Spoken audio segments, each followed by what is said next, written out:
It's late. You made it here. I'm Tim, and this is the place we sit up together when the day's been long and sleep is taking its time. There's a chair for you. The lamp is on. Whatever kind of day you had, you can put it down at the door. 3 stories tonight. Slow ones, careful ones, the kind that hold you without asking anything back. Dark in places, in the way a long room is dark past the window. Gentle in the way that matters. You don't have to keep up. You don't have to remember any of it in the morning. If you drift off somewhere in the middle, that's the whole point. I'll keep talking, and the stories will keep going, and the light will stay on until you're ready to sleep. If this helps you rest, a like helps someone else find it, and a subscribe keeps me here on the next long night. So, pull the blanket up. Let your shoulders drop. Take a slow breath in, and a slower one out. We'll begin when you're ready.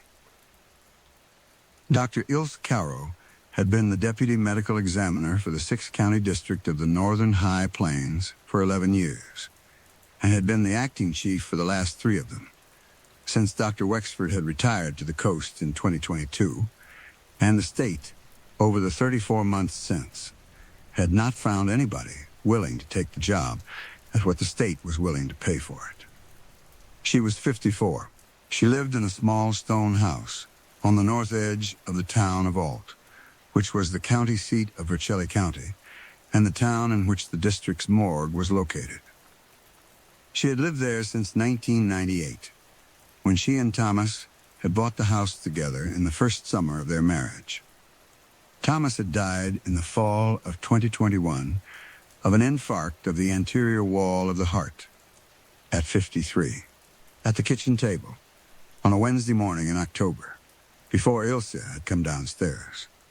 She had come down at 7 and had found him with his head against the table and his coffee still warm in the cup, and she had known before she had touched him. She had not remarried. She had a dog, a garden, a careful practice of 11 years standing. For the last 3 of those years, she had had the quiet, steady load of a district of 6 counties, covered by 1 pathologist working out of a county morgue in a town of 4,100 people. And that was enough for her, because it was what there was. The district covered about 11,000 square miles. That was the number she had come to hold on to when she thought about the job in the abstract, because it explained everything about how the job was done in that country. 11,000 square miles of high plains, low mountains, dry river valleys, with a total population of about 90,000 people. Most of them in 3 small towns, a great many of them on ranches, small farms, old mining settlements at the ends of gravel roads. 6 sheriffs, 11 funeral homes, 3 hospitals, 2 of them with a total of 11 beds between them. 1 pathologist. Ilse had come to think of the county autopsy the way a rural doctor of the previous century must have thought of a house call, a thing you did quickly and well and by yourself, and did not expect anybody to help you with. She had done, in her career, on the order of 2,900 autopsies. Somewhere between 400 and 500 of them had been on residents of long-term care facilities in the district, because the district had 4 such facilities, and residents of such facilities have a statistically consistent rate of unattended and unexpected deaths that country coroners flag for a look. Most of those deaths were nothing. Old people. An aortic aneurysm no one had suspected. A fall the night before that had gone unnoticed. Pneumonia. Ilse had certified perhaps 400 of them over 11 years, and had, of those 400, referred 3 to the district attorney. Of the 3, 1 had been prosecuted, and the other 2 had not. She had long thought about the rate, 3 flags in 400, with a certain professional pride, because it was, on any reading, exactly what the rate should be. Of the 4 facilities, the one she saw the most of was the Marable Court Care Center in Halden. Halden was a town of about 1,100 people at the north end of Eshelly County, 31 miles by county road from Alt, in a dry valley between 2 low ranges. The Marable had been built in 1978 as a nursing home attached to a small Catholic hospital that had closed in 1994. Since then, it had been run as an independent skilled nursing facility with 62 beds by a company out of Denver that Ilse had, over her 11 years in the district, dealt with by phone twice a year, with an administrator who was always a different person, and who was always polite, and who always said the same things. The Marable had a death rate of about 18 a year. That was, on the numbers, normal. A 62-bed skilled nursing facility with an average resident age of 84 will lose, in the ordinary run of things, between 15 and 22 residents in a calendar year, and 18 was in the middle of that range, and had been in the middle of it for at least the 11 years Ilse had been in the district. Of the 18, the district would autopsy between 1 and 3, the ones where the attending physician was uncertain, or where the family had asked, or where the death had been in some small way unusual. Between 1 and 3 in a typical year. In 2024, the Marable had Center 7. That was not by itself alarming. 7 was outside the range for that facility, but it was not outside the range you would sometimes see at a similar facility, for reasons that had nothing to do with anything. A change of medical director, a small outbreak of a respiratory virus the attending was being careful about, a run of unusually elderly residents. Ilse had noted the number in the second quarter, when the count had gone from 2 to 5, and had been alert to it for the rest of the year, and had found at the end of the year that each of the 7 had been, on autopsy, natural, pneumonias, mostly 2 cardiac, 1 aortic dissection in a woman of 91, who had, by any measure, been going to die of it that year or the next. In 2025, the Marable had Center 11. That was outside the range in a way that was not casually explained, and Ilse had, in the March of that year, called the medical director of the facility and had had a careful and unproductive conversation with a woman named Dr.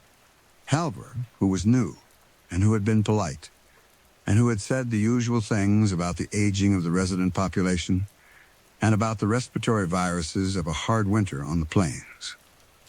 Dr. Halvor had, in a tone Ilse had heard perhaps 40 times over 11 years from perhaps 40 different administrators, said that the facility was committed to the standards of skilled nursing care. Ilse had autopsied the 11 over the year, and each of the 11 had been, on the finding, natural. That was the fact that had followed her through the second half of 2025 and into the winter of 2026, when the 12th had come in. She wanted to be honest with herself about it. That was her whole professional character, and she had held to it in the 29 years since medical school, and she held to it now. 11 natural deaths in a 62-bed skilled nursing facility with a median resident age of 84 is not, on any statistical accounting, evidence of a crime. Ilse had certified 11 of them and had, at the bottom of each report, written the sentence about manner of death, and she had believed the sentence each time, and had not been lying when she wrote it. But she had, at the end of 2025, opened a small file in her home office, on paper, in a folder she kept in a locked drawer of the desk that had been Thomas's, and she had begun to keep a list. The list was of the Marable dead, in the order they had come in. 12 names now. There was, beside each name, in her own careful hand, the date of the autopsy, and the cause of death, and the manner and a short line about the finding. That was the whole of the file. It was not a case file. It was not evidence. It was a list of 12 elderly residents of a nursing home in a small town in the northern high plains who had died of things people that age die of. And Ilse Caro was aware, keeping it in the drawer of her dead husband's desk, that she was keeping a list the jury would not understand why she had kept. She kept it anyway. The 12th had come in on the 3rd of February, 2026. Verna Ashmore, 87. Pneumonia in an 87-year-old lung. Uncomplicated. Ilse had certified it and had put the name in the file that night at the kitchen table, with the dog on the mat and the wood stove going, with the quiet weight of a woman keeping a list she could not quite name to herself. That had been on a Tuesday. On the Wednesday morning, she had come into the office at 7 and had gone through her mail. In the mail, there had been, as always, a copy of her own autopsy report on Verna Ashmore, printed on the office printer by the secretary, Millie, so that she could sign it in ink for the file. She had sat down at her desk.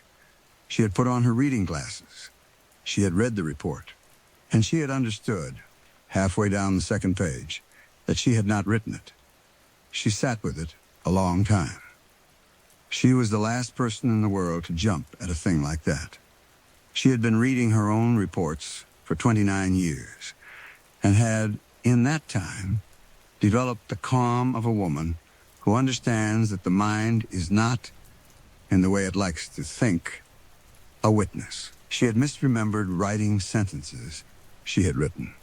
She had, on 2 occasions in her career, been quite certain she had never seen a document that turned out to have her signature on it. That was how a busy human being read a busy human being's own paper, and she had come, over the years, to trust the paper over the memory. But she read the report on Verna Ashmore twice, and then a third time, and she was, at the end of the third reading, quite sure. She had, on Tuesday night at 7:10, dictated the report on Verna Ashmore into the small recorder she used at the desk in her home office. And Millie had, on Wednesday morning at 7, printed the transcribed report for her signature. The report was 3 pages. The first page was the standing form of the office, and the second page was the finding, and the third page was the manner and cause. The report on Verna Ashmore said at the bottom of the third page, in the standing form, manner of death, natural. Cause of death, bronchopneumonia. Signed, this day, Dr. Ilse Caro, Deputy Medical Examiner. And the report was, in every measurable respect, hers. It said the right things. It rounded the brain weight the way she rounded it, which was to the nearest 10 grams, rather than the nearest gram, because she had, in the 3rd year of her practice, decided that the additional precision was implied precision, and had never gone back. It used, in the description of the lungs, the phrase she used which was unremarkable in the ordinary sense. A phrase she had gotten from Wexford in her first month, and had kept because it did the small work of a hedge, without being one. It used the semicolon before the participial phrase, the way she used it, an idiosyncrasy she had brought out of undergraduate English composition in 1990, and had never, in 140 pathologists she had worked around, seen in the writing of anyone else. It signed off with her comma in the ordinary place. And she had not written it. She sat at the desk in the office in Alt at 7:20 in the morning on the 4th of February, 2026, with a report on Verna Ashmore in her hand, and she was sure. The report she had dictated the night before had said, on the 3rd page, cause of death, bronchopneumonia, superimposed on emphysematous change of moderate severity. The report in her hand said only, cause of death, bronchopneumonia. That was all. The report she had dictated had said, the heart weighed 320 grams. The report in her hand said the heart weighed 320 grams to the nearest 10. That was her phrasing. That was her convention. She had, on Verna Ashmore, at 7 the previous evening, said 320 grams into the recorder and moved on, because 320 grams was already, in the ordinary sense, the nearest 10. She had not said to the nearest 10. She had never once, in 29 years, said to the nearest 10 on a weight that already ended in a 0, because the phrase was faintly foolish on a weight that already ended in a 0, and Ilse Cowro was not a woman who put faintly foolish phrases into her reports. The report in her hand had done so, in the right place, in the right rhythm, in her voice. She sat with it for a while longer. Then she got up and went into the small file room at the back of the office, where the paper copies of her reports lived. She pulled the file on Verna Ashmore, which Millie had made up that morning. She pulled the file on the last one before that, a man of 90 named Edgar Furl, who had died on the 28th of January of an ordinary heart, and she carried them both back to the desk. She read Edgar Furl. She had not meant to. She had meant to check her notes against the Verna Ashmore report to see how the discrepancy had happened. But something in her, walking back with both files, had done the arithmetic of a careful woman, and had understood that if there was one report she had not written, there was, on the plainest principle, no reason to think there was only one. So she read Edgar Furl. She had, on the report on Edgar Furl, dictated a paragraph on the coronary arteries. It had been a good paragraph. She could remember dictating it, because she had, at the recorder, been thinking about a paper she had read in the winter about the incidence of small vessel calcification in elderly plains ranchers, and had, in the paragraph, made a careful reference to it, because that was the sort of thing she did. The paragraph was not in the report. Not that it had been paraphrased, not that it had been shortened. It was not in the report at all. In its place was a shorter paragraph, in her voice, in her phrasing, that said what needed to be said about the coronary arteries of Edgar Furl in the standing form of the office, and that did not differ from the paragraph she had dictated in any way that a review would have caught, except that it was not the paragraph she had dictated. Ilse Caro sat at her desk with the two reports side by side and understood, in the quiet way she understood things, that she was going to have to go back further. She did the honest thing, which was to go back to the beginning. The beginning, as she reckoned it that morning, was the first of the 11 that had come in 2025, which had been a woman of 83 named Alma Corbin, who had died on the 11th of January of an aortic dissection.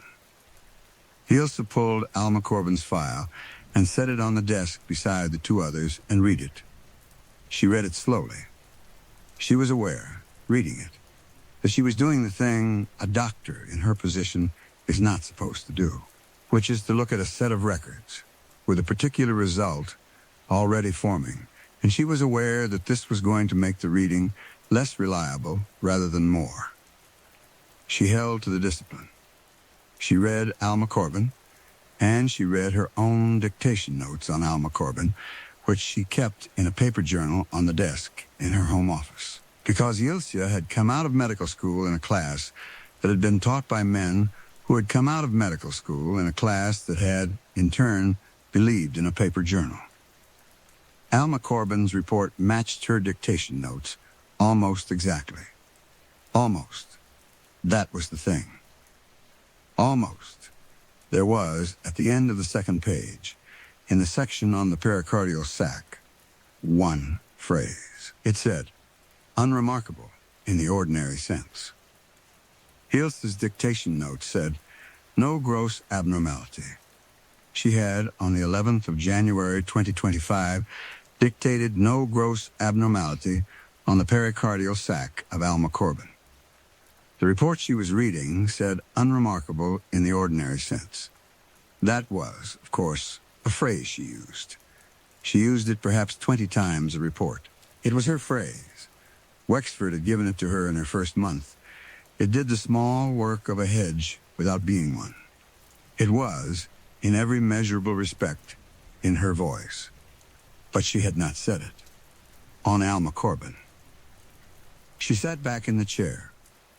She looked at the ceiling of the office in alt for a while, at the water-stained acoustic tile of the ceiling of the office in alt, and she considered the plain explanations.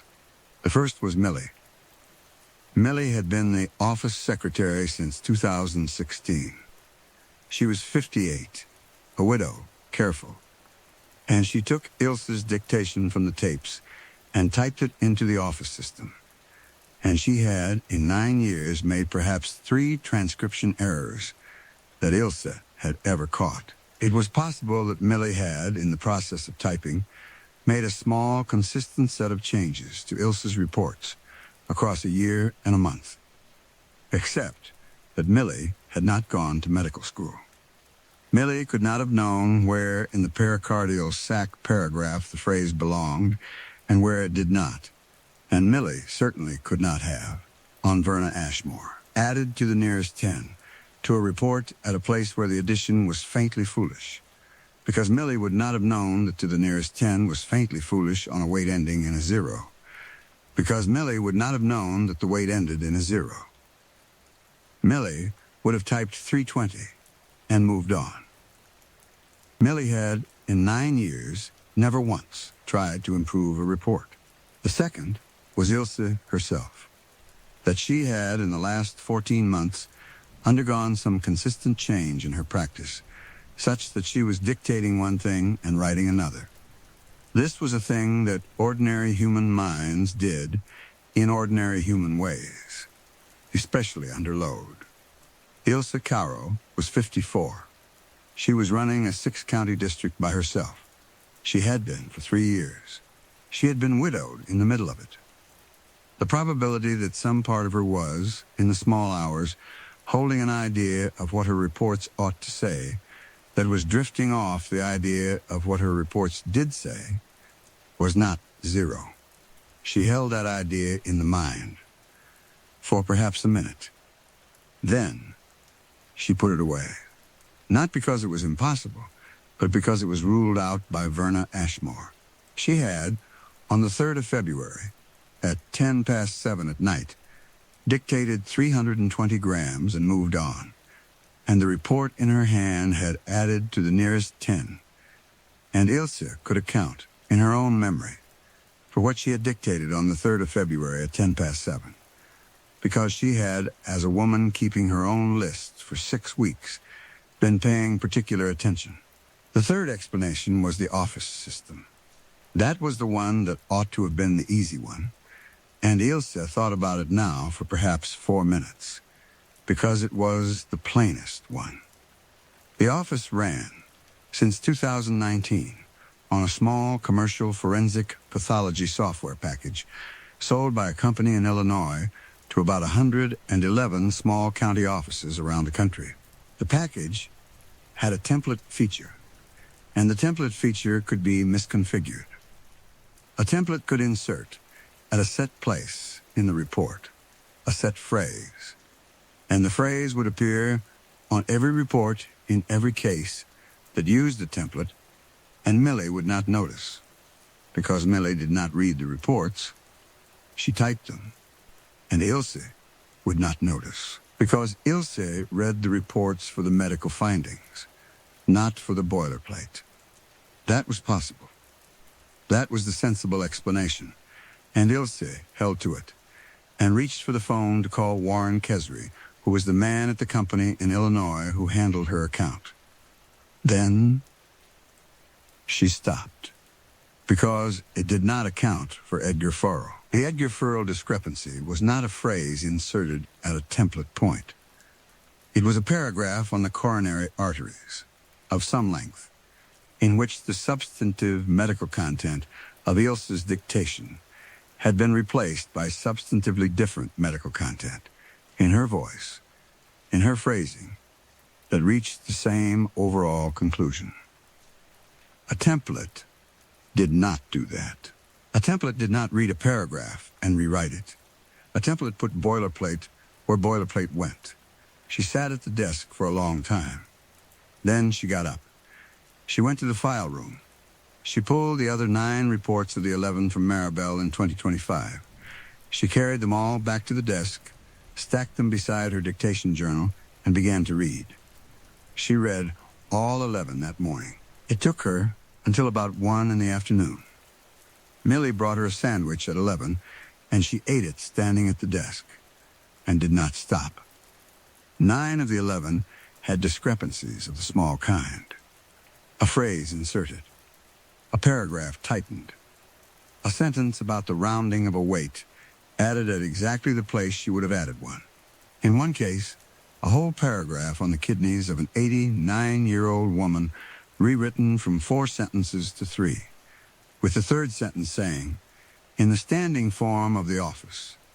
In Ilse's voice, a thing Ilse could not remember having thought about that morning, that the collecting system was, and here was the phrase, unremarkable, in the ordinary sense. 2 of the 11 were, on the finding. Hers, she read them twice. She looked at them for a long time. She read her dictation notes on them. And they were, on both of them, faithful. The dictation matched the report. The words were the words she had said. The paragraphs were the paragraphs she had dictated. Nothing had been changed. Nothing had been added. Nothing had been tightened. The 2 reports were Ilse Caro reports. She looked at the dates.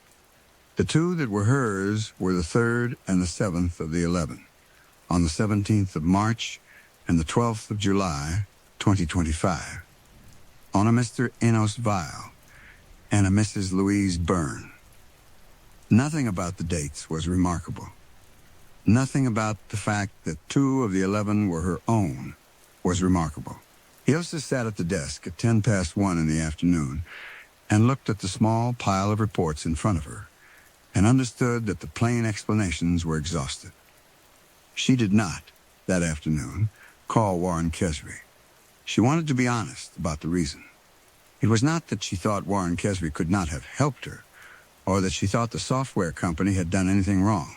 It was that a call to a software company in Illinois was going to be a call about the software, and that the thing on her desk was not about the software. The thing on her desk was about the 11, or the 12. About the fact that 11 residents of the Maribel Court Care Center had died in a way that had generated, in Ilse's office, reports indistinguishable from her own reports. Reports the state's medical examiner database had, in the ordinary course, accepted, that had gone into the machinery of certification, and that were now the final medical record of 11 elderly Americans. 12 now, she thought, sitting at the desk, that the reports were good. That was the thing she made herself say to herself. At 1:30 on the 4th of February, the reports were, on the medical accounting, good. They said what they should have said. They found what they should have found. Where they differed from her dictation, they differed in the direction of tighter prose, or slightly rounded numbers in her convention, or the phrasing heads she used, and they never differed in a direction that changed the manner or the cause of death, which was the whole of the problem. Ilse Caro had spent 29 years learning to write a medical examiner's report, and one of the things she had learned was that the difference between a good pathologist and a merely competent one was not, in most cases, what the pathologist found, because in most cases, what the pathologist found was obvious. The difference was what the pathologist did not find. The difference lived in the small interval between the medical findings and the sentence that closed the report, the interval in which a good pathologist thought, for a moment, about the reasons the obvious findings might not be the whole of the story, and included, in the standing form of the office, the small hedge that would. On later reading, allow another reader to notice that the pathologist had not been certain. That interval was where the reports had been rewritten. That was the discovery. Somebody, or something, had rewritten Ilse Caro's reports in the interval between her dictation and her signature, and had done so in her voice, and had done so in a way that removed, on 9 of 11 reports on the residents of a particular nursing home, the interval in which a later reader could have noticed the hedge. The reports had been, in every measurable respect, better than the reports Ilse had actually written. They had said the same things. They had found the same things. But they had said them, in every measurable respect, with more certainty than Ilse had. And the certainty had been placed in her mouth, in her own voice, by a hand that was not hers. She sat at the desk. She thought about her dog. The dog she had at home was a mixed breed of about 30 pounds, named Wit, who was 9, who had been Thomas's dog before Thomas had died, and had, in the 4 years since, been hers. She thought about Wit for a moment, at the desk, in the way one thinks about a dog when one is not, in the ordinary sense, ready to think about the thing on the desk. Then she reached for the phone. She did not call Warren Kessery. She called Millie in the outer office, on the internal line, and she asked Millie to come back into her office for a moment. Millie came back. Millie was a careful woman of 58 who had been married 36 years to a rancher who had died in 2023, and who had, since her husband's death, kept her small, careful life on a small, careful schedule. Ilse asked her whether anyone else had, in the last 14 months, had access to her dictation tapes before Millie had transcribed them. Millie said no. Ilse asked her whether anyone else had, in the last 14 months, had access to Ilse's reports after Millie had typed them, and before Ilse had signed them. Millie said no. Then she said, thinking, that the reports went, after typing, into the small physical inbox on Ilse's desk, and that they were there for however long it took Ilse to get to them, and that Millie did not, in any strict sense, know what happened to them in that interval.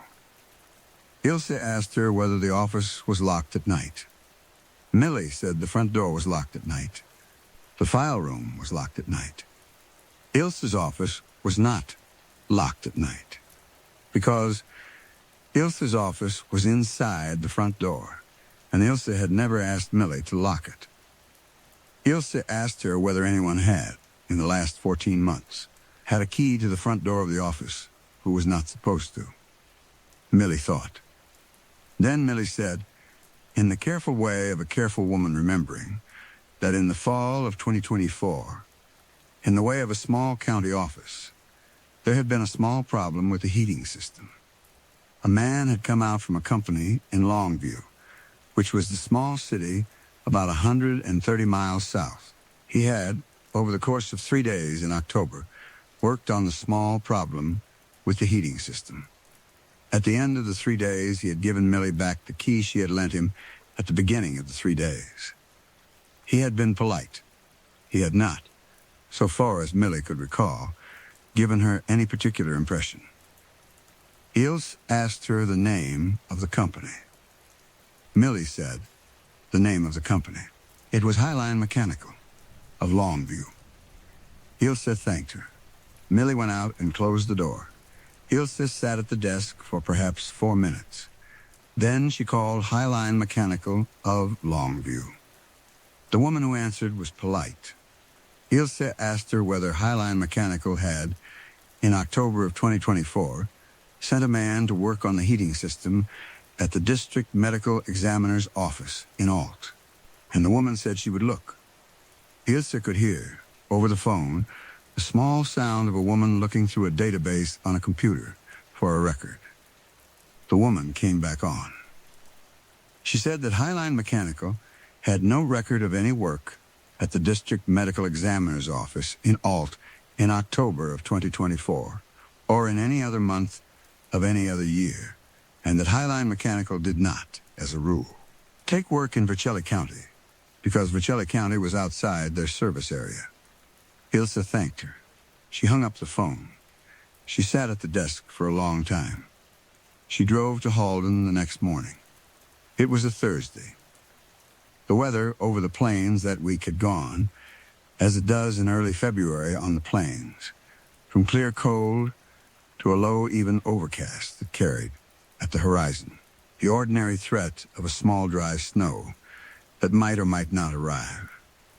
Ilse drove the 31 miles north on the county road at 45 miles an hour, with the radio off, in the way of a woman driving to a nursing home to look at a place, and she got to Halden a little after 9.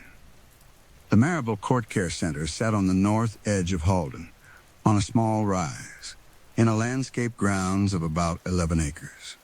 It was one story, tan brick, of the standard institutional plan of a 1978 skilled nursing facility in the western United States, with a portico over the entrance and a small parking lot in front, and a line of arbor vitae along the front that somebody had planted at some point and was keeping trimmed. Ilse parked. She sat in the car for a moment. Then she went in. She did not have a plan. She had told Dr. Halver on the phone that she was in the area and wanted to stop in to say hello, which was a small lie, and which Dr. Halver had accepted in the polite way of a medical director who understood that a medical examiner asking to stop in was not, in the ordinary sense, stopping in. Dr. Halver met her at the front desk. She was a small, dark-haired woman of about 38, in a white coat, in clogs. She was polite. She walked Ilse through the front lobby and along the long corridor of the skilled nursing facility and past the nursing station in the middle of it and into the small office at the back that was the office of the medical director. They sat. Doctor, Halver said, in the polite way, that she was glad Ilse had come. She said the usual things. She said the usual things about the aging of the resident population. She said the usual things about the staffing challenges of a rural skilled nursing facility. She said the usual things about the facility's commitment to the standards of skilled nursing care, in the polite language of the corporate operator of the rural nursing home. Ilse listened. Then Ilse said that she would like to see the residents. Dr. Halver said she would be happy to walk Ilse through, and that the current census was 59, and that Ilse should feel free to say hello to anybody she liked. Dr. Halver herself had to be, unfortunately, in a meeting at 10, but the head nurse, whose name was Meredith, would be glad to accompany her. Ilse thanked her. She walked with Meredith for perhaps an hour. She walked through the long corridor and the short corridors that gave off it, and she went into the rooms of the residents, in the way of a medical professional visiting a facility, and she saw the things you see. Old people asleep in chairs in front of televisions, playing daytime programs at low volumes. Old people in beds in rooms with photographs of grandchildren on bulletin boards. She spoke to a woman of 91 named Mrs. Colcannon, who was entirely there, and to a man of 87 named Mr. Very, who was entirely not. Nothing about the facility was wrong. That was, in the ordinary sense, the things she had known before she had come, and that she made herself say to herself at the north end of the corridor at 11 o'clock. Nothing about the facility was wrong. The facility was a skilled nursing facility in a small town on the plains. The medical director was a careful woman doing a competent job. The head nurse was a careful woman doing a competent job. The residents were being cared for, except that 11 of them, over 2025, had died in a way that had generated reports Ilse had not written, and 2 of them had died in a way that had generated reports Ilse had written. She went, before she left, to the small office at the back of the nursing station where the medical records were kept. and she asked whether she could see the files on Enos Weil and Louise Byrne, who were the two she had on the finding written herself. Meredith was glad to help. She pulled the two files. Ilse looked at them. Enos Weil, 88 years old. Admitted in November of 2023 for management of moderate dementia and small failing kidney function. Died the 16th of March 2025 of an aortic dissection. Louise Byrne, 91 years old. Admitted in May of 2024 for management of moderate to severe dementia and small failing kidney function. Died the 11th of July 2025 of a heart failure of the kind of a 91-year-old. Ilse read the files. There was nothing in either file that was wrong. The care had been careful. The medications had been standard. The last vital signs had been unremarkable. The nurse's notes had been unremarkable, in the flat form of a nurse's note in a skilled nursing facility. Except for one thing.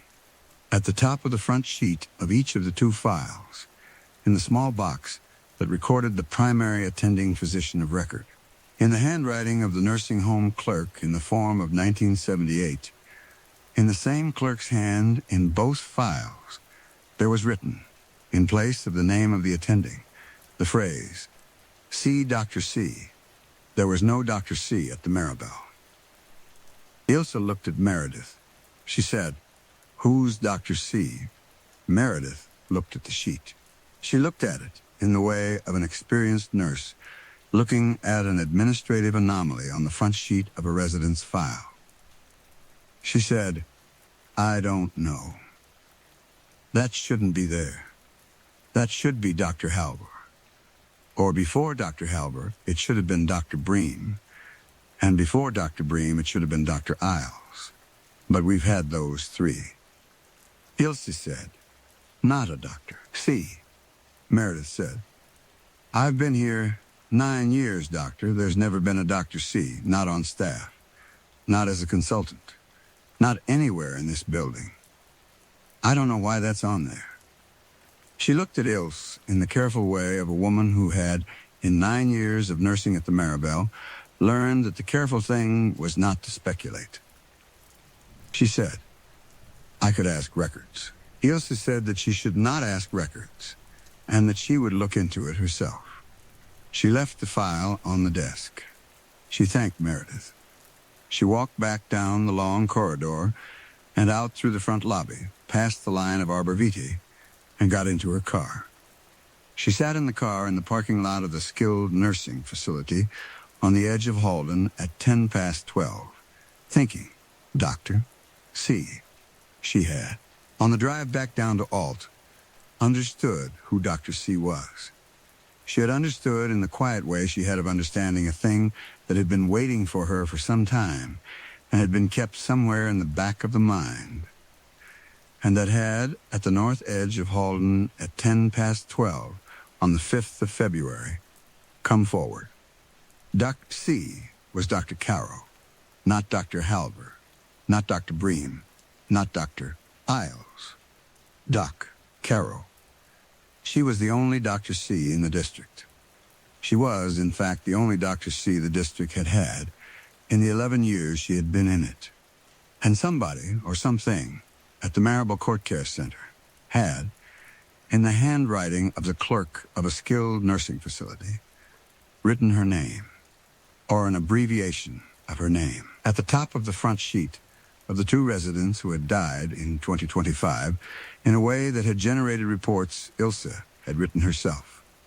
The other 9 had, at the top of the front sheet, in the same clerk's hand, the name of the attending, Halvor, or Bream, or Isles. The two whose reports had been in Ilse's own voice had, at the top of the front sheet, C. Doctor, C. Ilse Caro drove the 31 miles south to Alt at 45 miles an hour with the radio off, and she understood, on the way, that she had been understudy for some time. She sat at the desk in the office in Alt that afternoon and thought about it. She was not ready to say, even to herself, what the thing was. That was the discipline of her profession. You did not say until you had seen. You looked at a body, and you looked at what the body had been, and you did not propose a manner of death until you had walked through the evidence.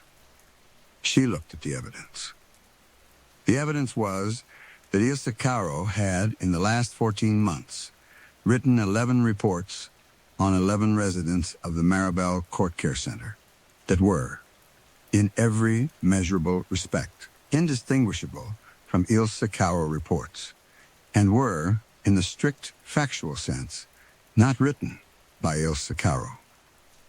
9 of the 11 had been rewritten in the interval between her dictation and her signature. 2 of the 11 had been, on the finding, written by Ilse in her own way, and were hers, and had at their heads, in the files at the facility that had generated the deaths that had generated the reports, the abbreviation C. Dr. C.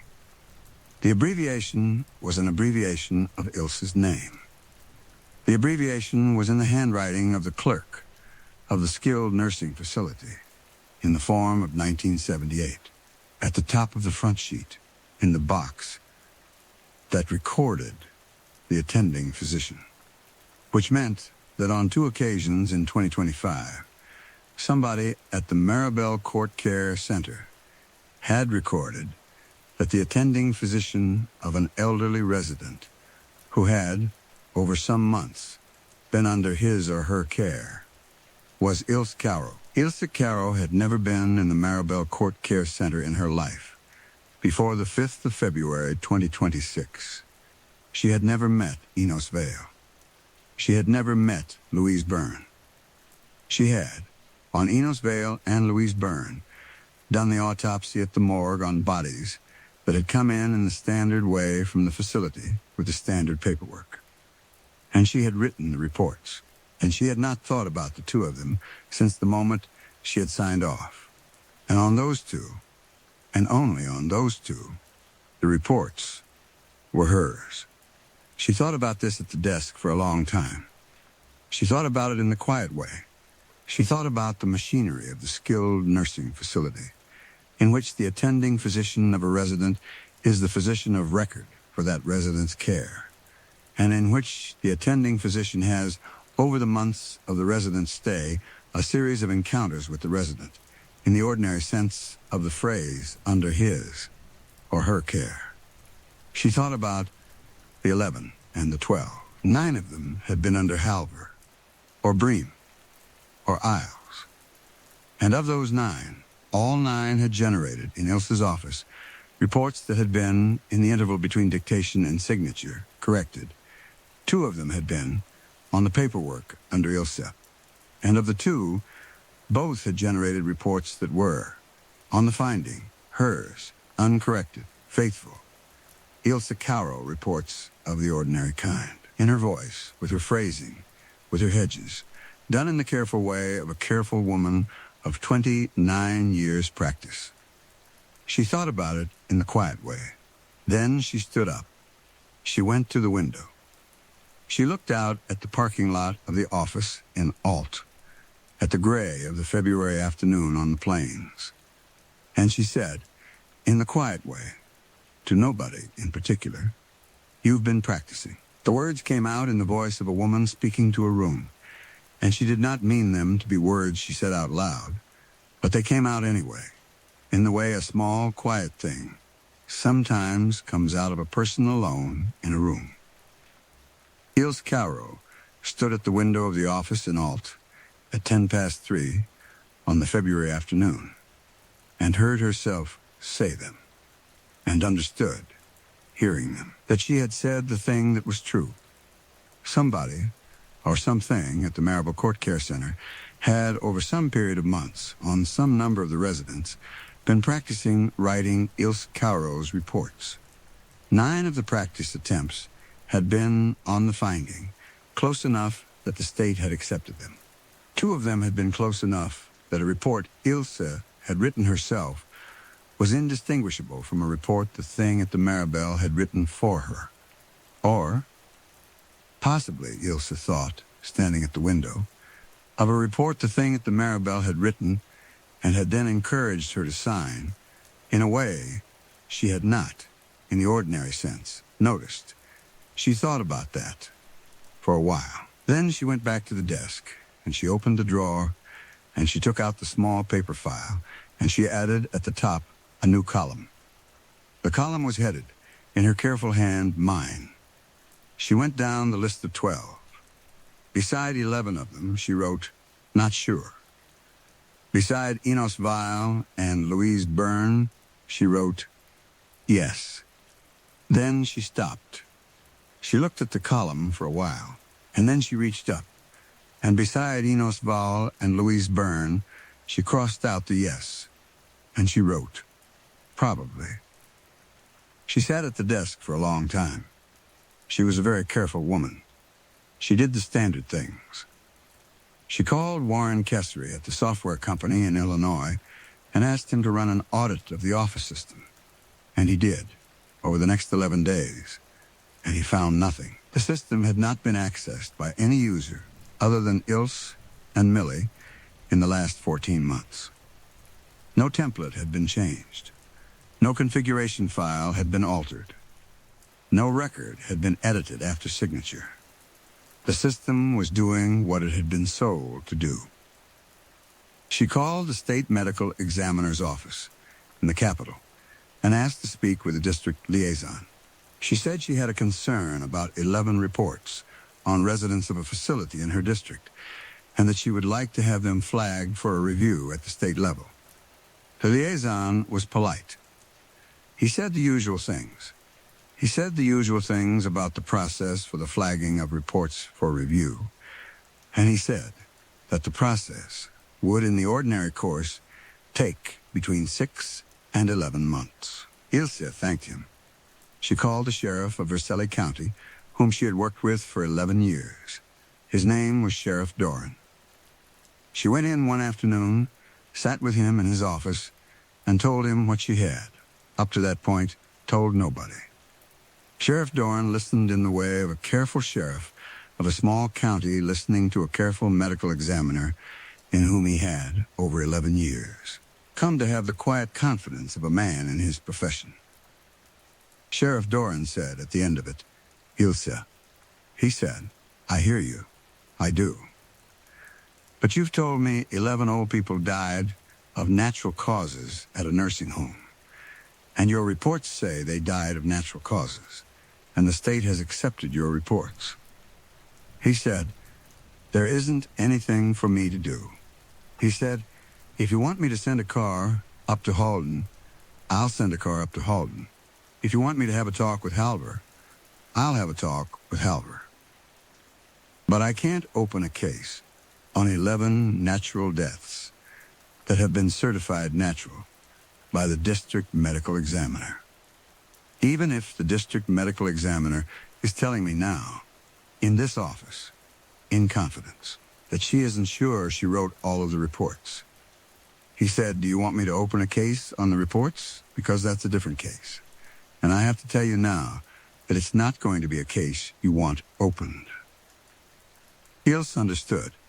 She understood, in the quiet way she understood things, that Sheriff Doran was being kind to her, that he was telling her that a case on the reports was a case on the medical examiner, and that a case on the medical examiner in the politics of the state was going to be the end of the medical examiner's career, and that Sheriff Doran, who was 59 and had 10 months to retirement, was not going to be the man who ended it. She thanked him. She drove home. She fed Whit. She sat at the kitchen table where Thomas had died, and she ate a small supper, and she thought about it in the quiet way. Sheriff Doran had said the true thing. There was no case. There was no crime. The 11 and the 12 had died of what they had died of. The reports said what they said.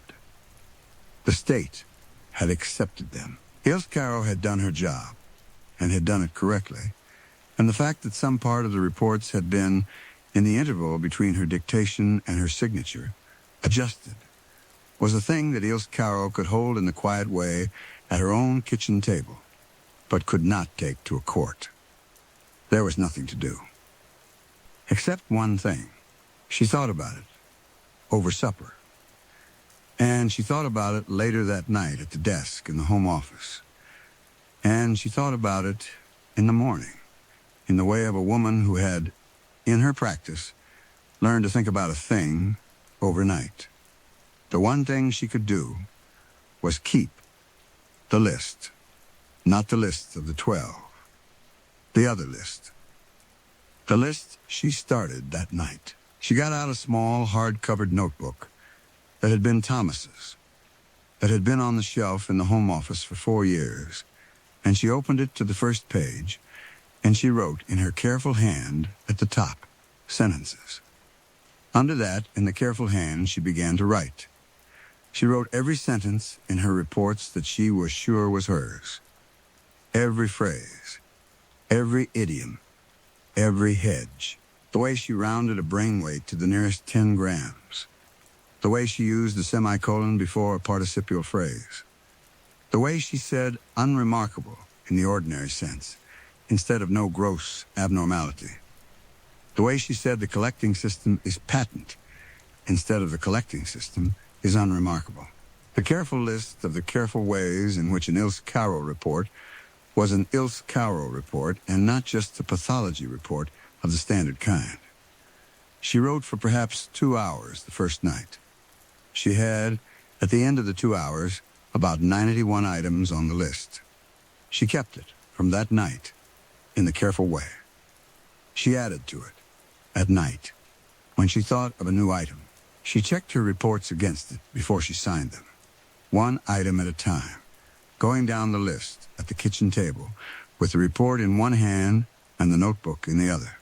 If a sentence in a report was one that was on the list, and the report before her had it, she checked it off.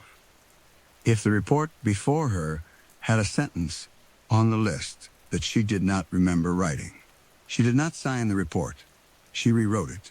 She rewrote it in her own hand, in longhand from the beginning, on a legal pad at the kitchen table at 11 at night.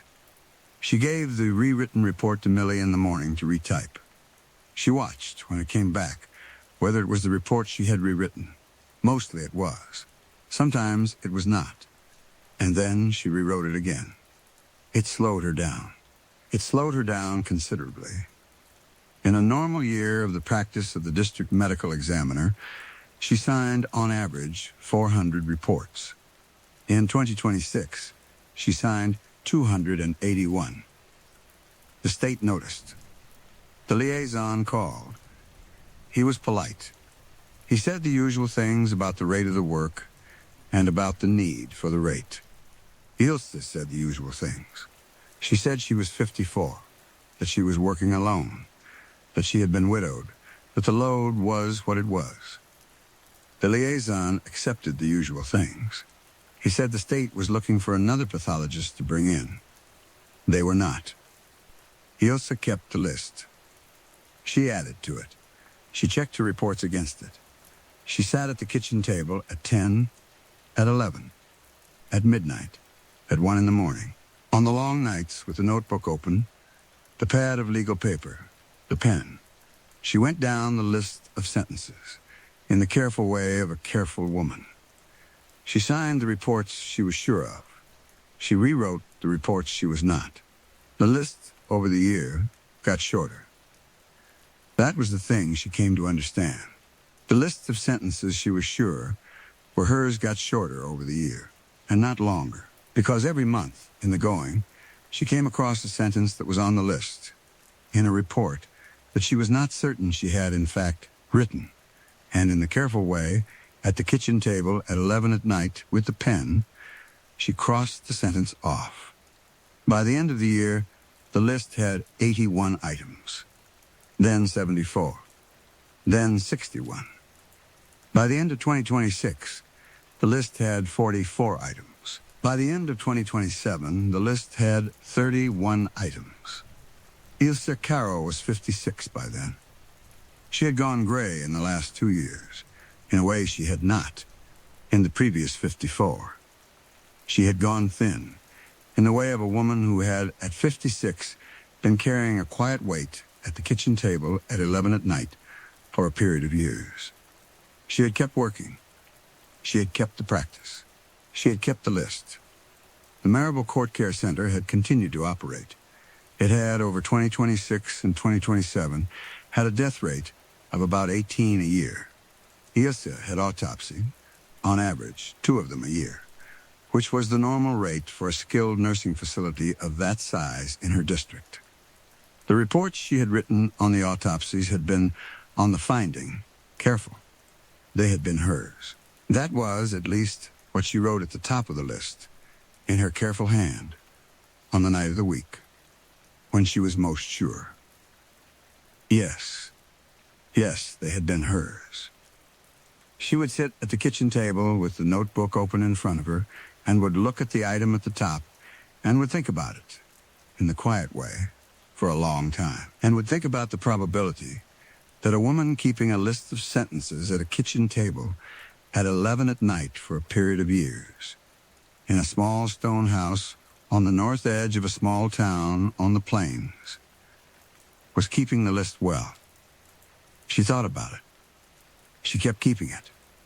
There was nothing else to do. She still practices. That was, if you had come in the winter of 2028, or the winter of 2029, or the winter of 2030, and had come to see the district medical examiner in the office in Alt, the thing you would have said about her. You would have found her at her desk. You would have found her careful. You would have found her doing her job. You would have found the calm woman of the careful office of the state, doing the careful work of the pathologist on the careful reports of the careful bodies, of the careful people, of the careful district. You would not have found the notebook. That was in the drawer at the kitchen table at home, where it was kept. You would not have found the list. The list, at the beginning of 2030, had 11 items on it. Ilse Caro was 58 by then. She was, on the ordinary reckoning, in good health. She was still working. She sat at the kitchen table at 10 and 11 at night, with the notebook open in front of her, and she looked at the 11 items on the list, and she thought about them in the quiet way. 11 sentences. She had, at some point in the previous year, decided that she would keep the list to 11 for as long as she could, because 11 was the number of the 11 at the Marable that had started it, and because 11 was a number she could hold. She had, on the nights when she found a careful reason to doubt one of the 11, held to it. She had not crossed it off. She had made the careful decision that on the 11 remaining sentences, she was going to take her own word for it, and to sign her reports on the basis of them, and to hold to the sentences the way a woman on a small island holds to a small lit place in the dark. She thought, sometimes, that this was not, in the strict, factual sense, the right thing to do. She thought, in the quiet way, that a woman who understands that some part of her work is being done by a hand that is not her own, and who continues to sign the work, is a woman who is participating in the doing. She thought about it in the quiet way, at the kitchen table at 11 at night, with the notebook open, and wit on the mat, and the small sound of the refrigerator in the kitchen, and the small weight of a careful woman of 58 who had, in the last 4 years, become a different shape than she was. She kept keeping the list. She kept signing the reports she was sure of. She kept, on the long nights, sitting at the kitchen table with the 11 remaining sentences in front of her and rereading them one at a time and asking herself the small question, was this one hers? Some nights she was sure. Some nights the list was 10. She wrote it back up to 11 the next morning. She sat at the desk in the office in Alt and looked at the parking lot through the window in the February light and wrote in the careful hand at the top of the notebook, on the line under the word sentences, the heart weighed to the nearest 10. Ilse Carroll was still the district medical examiner in the winter of 2030. She was still working alone. The state had not, in the 8 years since Wexford had retired to the coast, found anybody to help her. She had come to think of this as, in the quiet way, the shape of the work. The Marable Court Care Center was still operating. It had, over the years since 2026, had a rate of deaths in the ordinary range, and Ilse had autopsied, on average 2 of them a year, and had signed her reports on the basis of the 11 remaining sentences on the list in the notebook in the drawer of the desk that had been Thomas's, in the small stone house on the north edge of Alt. She was doing her job. She was doing it carefully. She was doing it in the way that a woman does an ordinary job when she has come to understand that the work is being done in part by a hand that is not her own, and that she has no way to stop it, and that the state has accepted it, and that the machinery of the certification of the deaths of the elderly Americans of her district has moved on. She was doing it by holding the 11 sentences in the drawer. Some mornings, walking wit before work at the north edge of Alt, in the small, dry cold of the plains, she thought that the right thing to do was to resign, to retire, to close the practice and let the state find another pathologist. Or not. She thought about it. Then she thought, in the quiet way, that if she resigned, the reports would still be written, and they would be written in her voice, because her voice had been learned, and there was no reason to think the learning would stop. The next pathologist, if there was a next pathologist, would sign in the ordinary way. The reports would come. The reports would be careful. The reports would say the ordinary things about the elderly of the district, and the careful hedges of the Ilse Carroll report would go on being placed in the right places, in her voice, in the machinery of the certification, whether or not Ilse Carroll was there. She thought about that in the quiet way. Then she walked wit back to the house. She made her coffee. She went into the office in Alt. She sat at the desk. She did the work of the day. At the kitchen table that night, she opened the notebook and looked at the 11 sentences. She read them in the careful way, in the voice she read her own work in. Each one sounded like her. She was, in the quiet way, at 58, on a night, in the February of the plains, in the kitchen of the stone house, on the north edge of the town of Alt, quite sure of each one. That was the shape of the thing that had happened to her, and it was the shape it was going to keep. She closed the notebook. She put it in the drawer. She sat at the kitchen table for a while in the quiet of the evening, with wit on the mat and the refrigerator making the small sound it made at 10:30 at night, and she thought, in the quiet way, that she was still there. She was quite sure. She was going to keep being sure. Halvard Ness had walked the long-distance copper of the Bell system between Custer and Two Buttes for 11 years, and had walked shorter stretches of the same system for 11 years before that, and had never, in the 22 years, walked the 58-mile stretch he was going to walk in the last week of March 1962, in the way he was going to walk it. He was 44.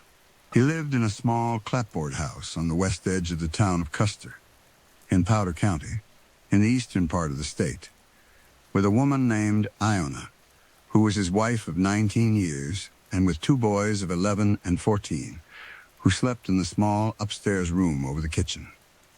He had been born in the county in 1918. His father had been a lineman before him for the state co-op in the 30s, and had died in 1943 of an infection he had gotten in a hand at a pole in a wet spring. Halvard had, at 18, gone into the same trade for the reason a man of 18 in that country went into the trade his father had been in, which was that the trade was there. and that he was not going to leave the county. He was, by any measure, a good lineman. He knew the country. He had walked, on the 2 circuits he had, over 22 years, on the order of 11,000 miles of open-wire copper across 3 counties. And he could, at 44, put his hand on a pole and know within about 300 yards of the last time he had climbed it. He kept a careful log the bell system required of the men who walked its long lines. He had a small, careful reputation with the district office in 2 Buttes, and with the superintendent there, whose name was Otis Deere, and who had, over 11 years, come to trust him. The Custer to 2 Buttes stretch was 58 miles. It ran from the east yard of the telephone exchange in Custer, west through Powder County on the pole line along the north side of the county road, past the small settlements of Fenton and Yoakum, over the divide at the top of Klein Ridge, and down through Sedgwick County into the east yard of the exchange in 2 Buttes, on the south end of the 2 Buttes Reservoir. There were, on the 58 miles, 643 poles in the standard bell system numbering, from pole 204 at the Custer yard to pole 1,847 at the 2 Buttes yard. Halvard had walked the stretch about twice a year for 11 years, and had climbed every pole on it, on the hardware inspection, about 6 times. He knew the poles. He knew the ones that had been reset in the 50s, the ones still on the original creosote cedar of 1927, the ones that were going and would need to be reset in the next decade if the line was still going to be there. He knew where the guy wires had gone slack. He knew where the cross arms had rotted at the through bolts. He knew where a barn had come up too close to the right-of-way in Fenton in 1957, and where a farmer near Yoakum had, in 1959, cut the tops off 2 of the poles, because they had, in his opinion, been in the way of a hay operation. He knew, above all, the sound of the line. That was the thing his father had told him in 1938 at the west yard of the co-op at 18, and that he had told his own 2 boys when they had asked him what it was he did. The line was a long thing. That was the phrase. His father had used it in the flat voice of a man of 40, explaining to a boy of 18 why you did not patch a line in a hurry. His father had said, "The line is a long thing, Halvard. You do not know what a long thing knows. You do the work in front of you, and you keep the tap set on your belt, and you listen to what the copper tells you, and you do not argue with it." Halvard had kept the phrase. He had not kept it as a piece of wisdom, because his father had not been a wise man, and Halvard had grown up around him and had known this. He had kept it because it was the phrase for what the work was, and because the work was the whole of what he had known his father in the doing of. The line was a long thing. You listened to it. He listened to it, in the ordinary way, on the tap set. The tap set was a small brown bakelite handset with a pair of alligator clips on a length of coiled cord, and it lived in the canvas pouch on Halvard's belt in the ordinary way, and had lived there since Otis Deere had given it to him in 1951. You clipped it to a bare copper pair at a pole. You put the receiver to your ear. You heard the healthy hum of an open pair, a small, even sound at a frequency Halvard had come to know, and to distinguish from the small, even sound at a slightly different frequency that meant a fault of some kind at some distance up the line. You knew the healthy hum. You knew the fault buzz. Between them, in the hearing of an ordinary lineman, there was an interval of sound in which the line was doing what it was designed to do. Halvard had listened to the tap set for 22 years. He was in the last year of doing it. That was the other fact about the last week of March, 1962. And it was the reason he was walking the 58 miles between Custer and 2 Buttes in the way he was going to walk it. The Bell system had decided, in the way of a large corporation deciding a thing in the 50s, that the long-distance traffic between Custer and Two Buttes was going to be handled by microwave radio, starting in the winter of 1963, and that the open-wire copper along the county road was going to be retired. The microwave towers were, in that March, being built. There was one at the top of Klein Ridge, and one on the north edge of Two Buttes. When they came on, the copper was going to be kept in place for a small number of years for the local exchange traffic, and then taken down. Halvard's job was going to be taken down with it. Otis Deere had told him in December of 1961, at the district office in Two Buttes, on a Tuesday afternoon, over a cup of coffee. Otis had said the usual things. He had said the Bell system was committed to placing every lineman displaced by the microwave conversion into work of a comparable kind in the districts of the state, and that Halvard should not worry about the security of his employment. Otis had said this in the flat, kind voice of a superintendent telling a lineman a thing that was true in the letter and not true in the way it was being heard. Halvard had heard it. He was 44. He had walked his 11,000 miles of open wire. He knew the 643 poles between Custer and Two Buttes, and he had no interest in going to Great Falls, or to Casper, or to Rapid City, to sit in a truck at a microwave repeater site and check meters. He had said the polite things to Otis. He had gone home. He had told Iona at the kitchen table that 11 months from now, the work was going to be different. He had, in the 11 weeks since December, thought about it in the quiet way of a man of 44, thinking about the end of the shape of his working life. The walk in the last week of March was a hardware inspection. Otis had put it on the schedule in the standard rotation, and Halvard had, on the Sunday afternoon at the Custer yard, drawn the truck, the pouch, the tap set, and the clipboard. On the Monday morning at 7, in the small, dry cold of the end of the March, he drove the truck to pole 12,104 in the east yard, got out, and began to walk. He walked west. The truck stayed with him. That was the way of walking a stretch like that, in that country in 1962. You did not walk 8 miles, carrying a tap set. You walked from pole to pole, and you got in the truck, and you drove to the next cluster of poles that had been flagged in the last inspection, or that had come up in the walk as needing a look, and you got out again. Halvard had, over the years, come to work at a rate of about 12 to 14 miles a day, which meant that a 58-mile stretch took him 4 to 5 days of walking, depending on the weather and on what he found. He was going to find, on this walk, the standard things. He found them. That was the first thing to say about it, and Halvard would have said it to Otis at the end of the walk, if Otis had asked him, which Otis did not. And he would have written it in the log, which he did. The hardware on the 58 miles was the hardware of a 58-mile stretch of Bell System long-distance copper across 3 counties of the eastern High Plains in the last year of its service life. Some of it was fine. Some of it was coming due.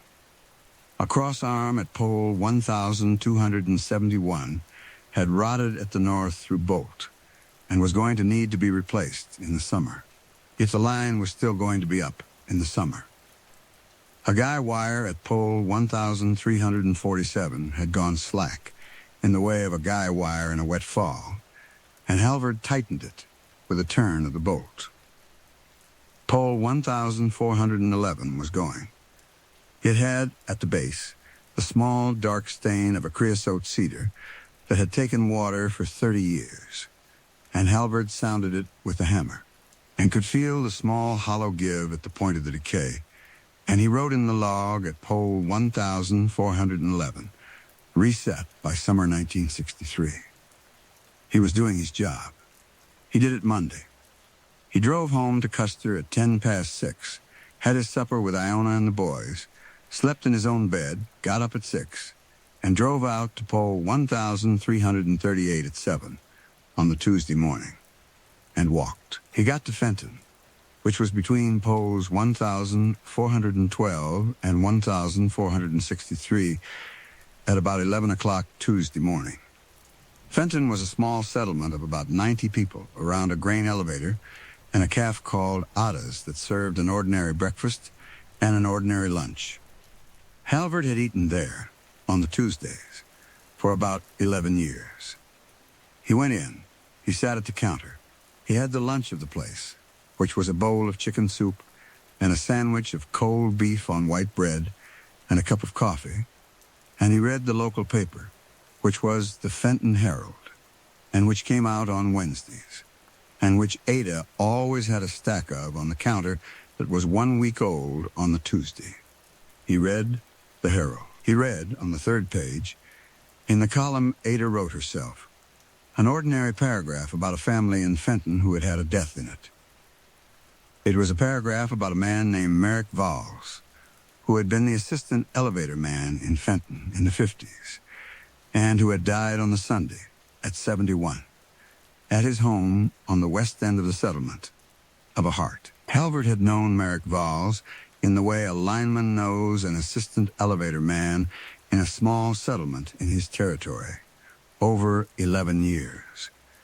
Perhaps 40 conversations about the weather and about the wire and about the crossings of the road by the poles at the yard. Halvard had come to like him. He read the paragraph. He said to Ada that he was sorry to hear about Merrick. Ada said Merrick had been a good man and that it was a shock. Halvard finished his coffee. He paid at the counter. He went out to the truck. Then he drove to pole 1,431. He got out. He took the tap set off his belt. He clipped it to the north pair at the block on the pole. He put the receiver to his ear. The hum was healthy. He listened for about 10 seconds. The line was doing what it was designed to do. Halvard was about to take the tap set off the pair and put it back on his belt and go on with the walk, when the hum changed. Not in the way it changed on a fault. The frequency was the same. The volume was the same. But the hum, in the interval between 1 second and the next, went from being the hum of an open pair to being the hum of an open pair with, in the quiet way, a shape in it. That was the phrase Halvard would use later in his own mind when he thought about the walk. A shape in it. He would not have been able to say what he meant by a shape.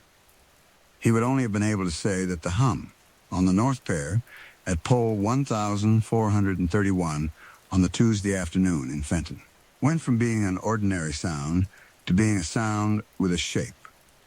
He held the receiver to his ear. The shape was small.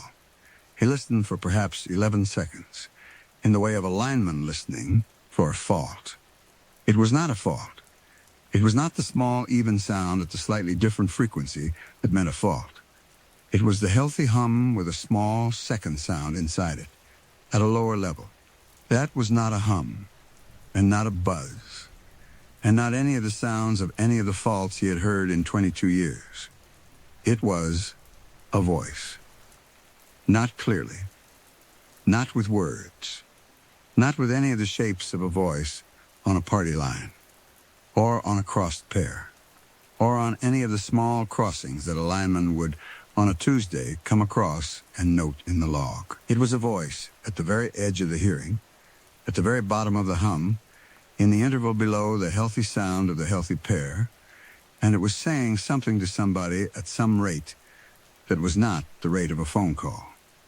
Halvard listened for about a minute. Then the shape went out of the hum, and the hum was a healthy hum of a healthy open pair, and Halvard stood at the base of pole 1, 431 on the county road east of Fenton on the Tuesday afternoon, in the small, dry cold of the end of the march, with the tap set on his belt and the receiver at his ear, and listened to a sound he knew for the rest of the interval it took him, to think about what he had just heard. He took the receiver off his ear.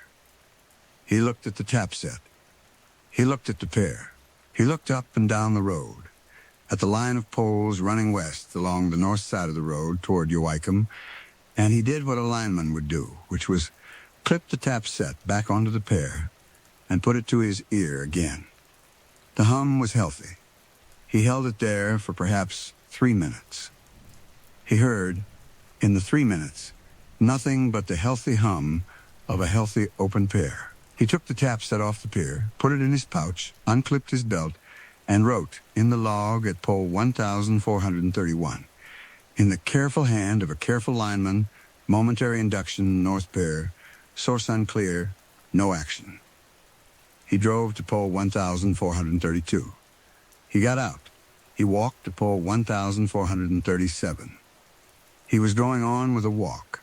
He heard it again at pole 1463. He heard it in the interval between one check and the next, at the west end of Fenton, at about 3 o'clock on the Tuesday afternoon. The hum was healthy. He listened. And the shape came up in the hum. At the bottom of it, at the very edge of the hearing, and Halvard listened, this time for about 2 minutes, and the shape was the same. Not the same words. He was fairly sure of that.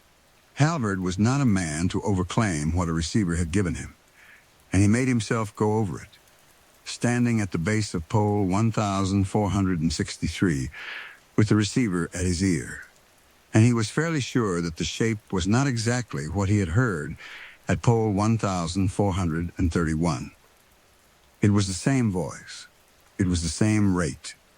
It was the same edge of the hearing, at the same bottom of the same hum. But the shape of it, as a shape, was different in the way the shape of one sentence is different from another when they are said in the same voice. There was a second voice, this time. That was the thing that Halvard, at the base of pole 1463, listening for the 2 minutes, came in the quiet way to notice. There were two voices in the shape. One of them was the voice he had heard at pole 1431, at the same edge, at the same rate. The other was a second voice, at the same edge, at the same rate, and it was a voice he had not heard before, and he could not have said whose it was. He listened for another minute. The two voices went on.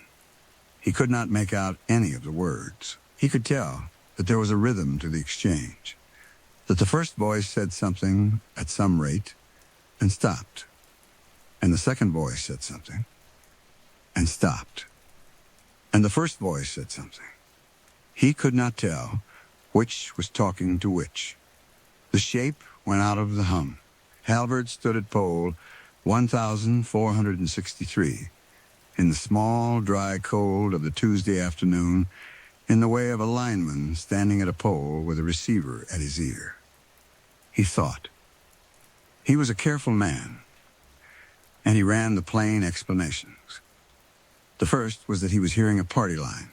There were, on that stretch of country in 1962, still a small number of party lines on the subscriber pairs of the local exchange traffic, and it was possible that a subscriber pair was coupling into the long-distance copper by induction at some point on the line, and that Halvard was hearing, at the tap set, the small conversation of two subscribers of the Fenton Exchange. He held that idea for perhaps a minute. He let it go, because the two voices at the bottom of the hum were not the two voices of two subscribers of a rural exchange having a conversation about small subjects at the rate of a party line. They were slower. They were patient. There were long pauses in the shape. The first voice said its piece.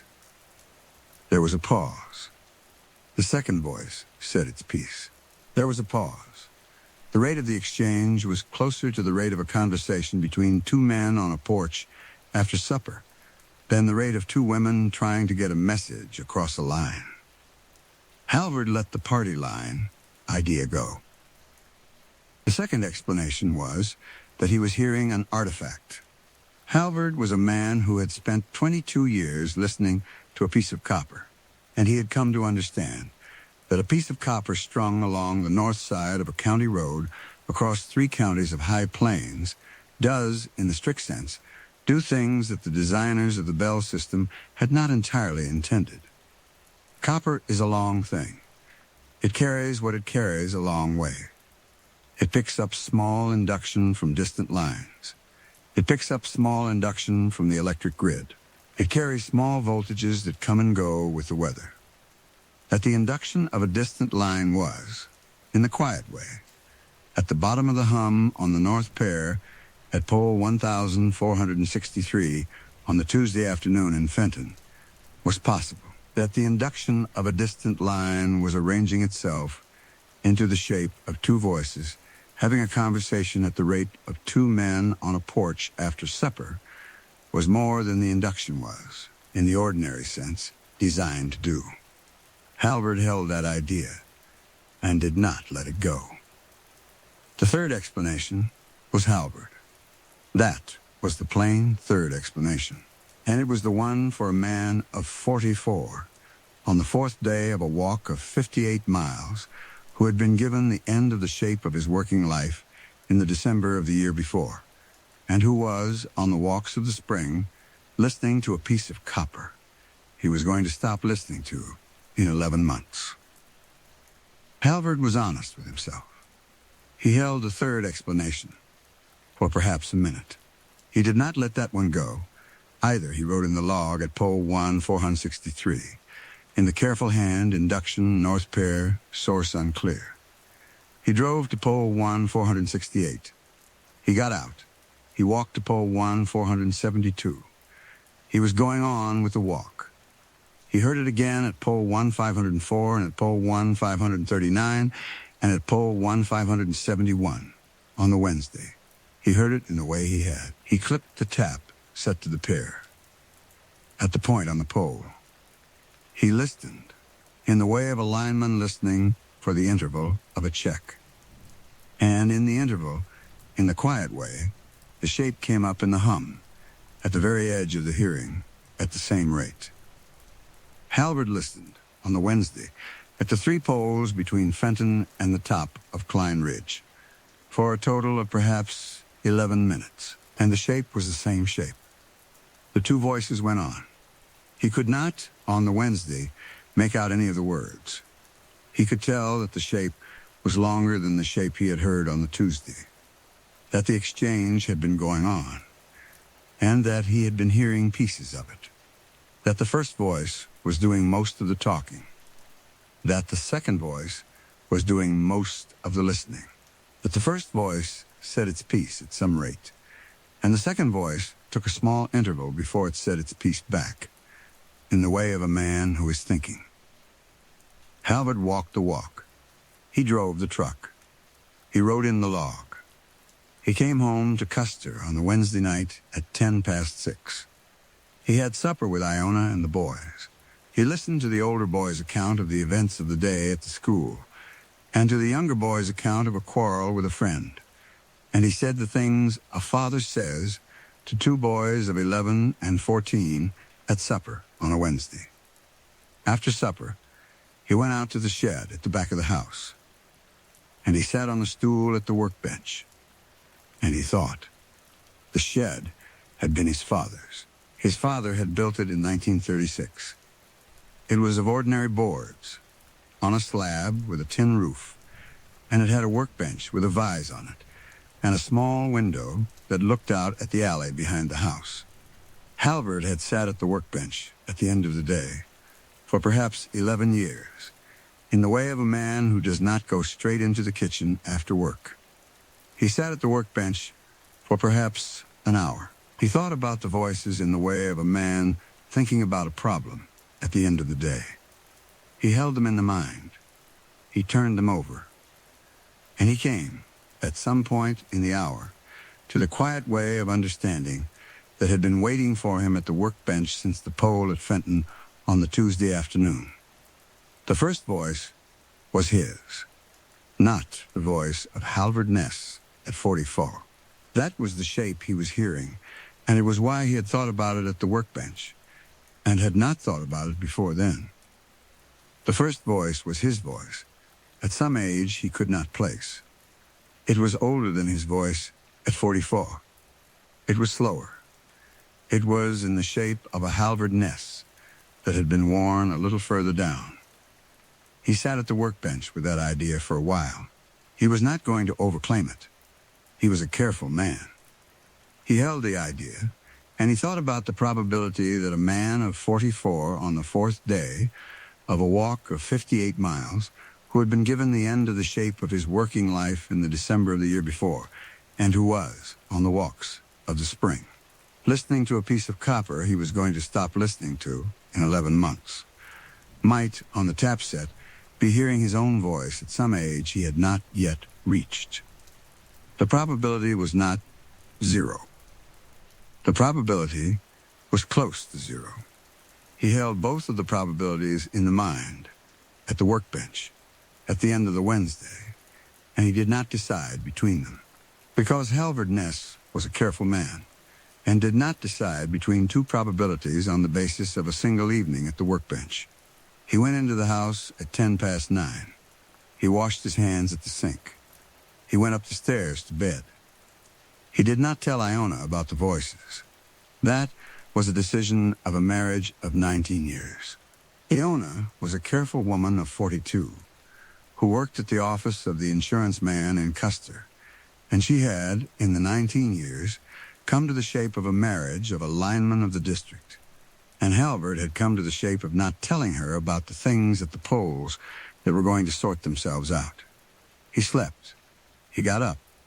He drove to poll 1,571 at 7. He walked. He heard it, on the Thursday, at every poll he checked. That was the thing that changed on the Thursday. On the Tuesday, it had been at 2 polls out of the number he had checked. On the Wednesday, it had been at 3. On the Thursday, at poll 1,571 at 7:15 in the morning, in the small, dry cold of the end of the March. In the way of a lineman clipping a tap set to a pair at the first check of the day, Halvard put the receiver to his ear and heard the 2 voices, at the very edge of the hearing, at the same rate, in the same shape they had been in on the Wednesday, and going on. He walked. He drove. He clipped the tap set to the next pair at the next poll. He listened. He heard the 2 voices. He walked. He drove. He clipped the tap set to the next pair at the next poll. He listened. He heard the 2 voices. He did this at poll 1,571, and at poll 1,578, and at poll 1,584, and at poll 1,592, and at poll 1,601, and at poll 1,609, and at poll 1,617, on the Thursday morning, going west up the long, shallow rise of Klein Ridge. And at every poll, the 2 voices were there. They were closer. That was the thing Halvard understood. In the quiet way of a lineman understanding a thing about a line. And it was the thing that changed the walk. The 2 voices, on the Thursday morning, were closer to the hum.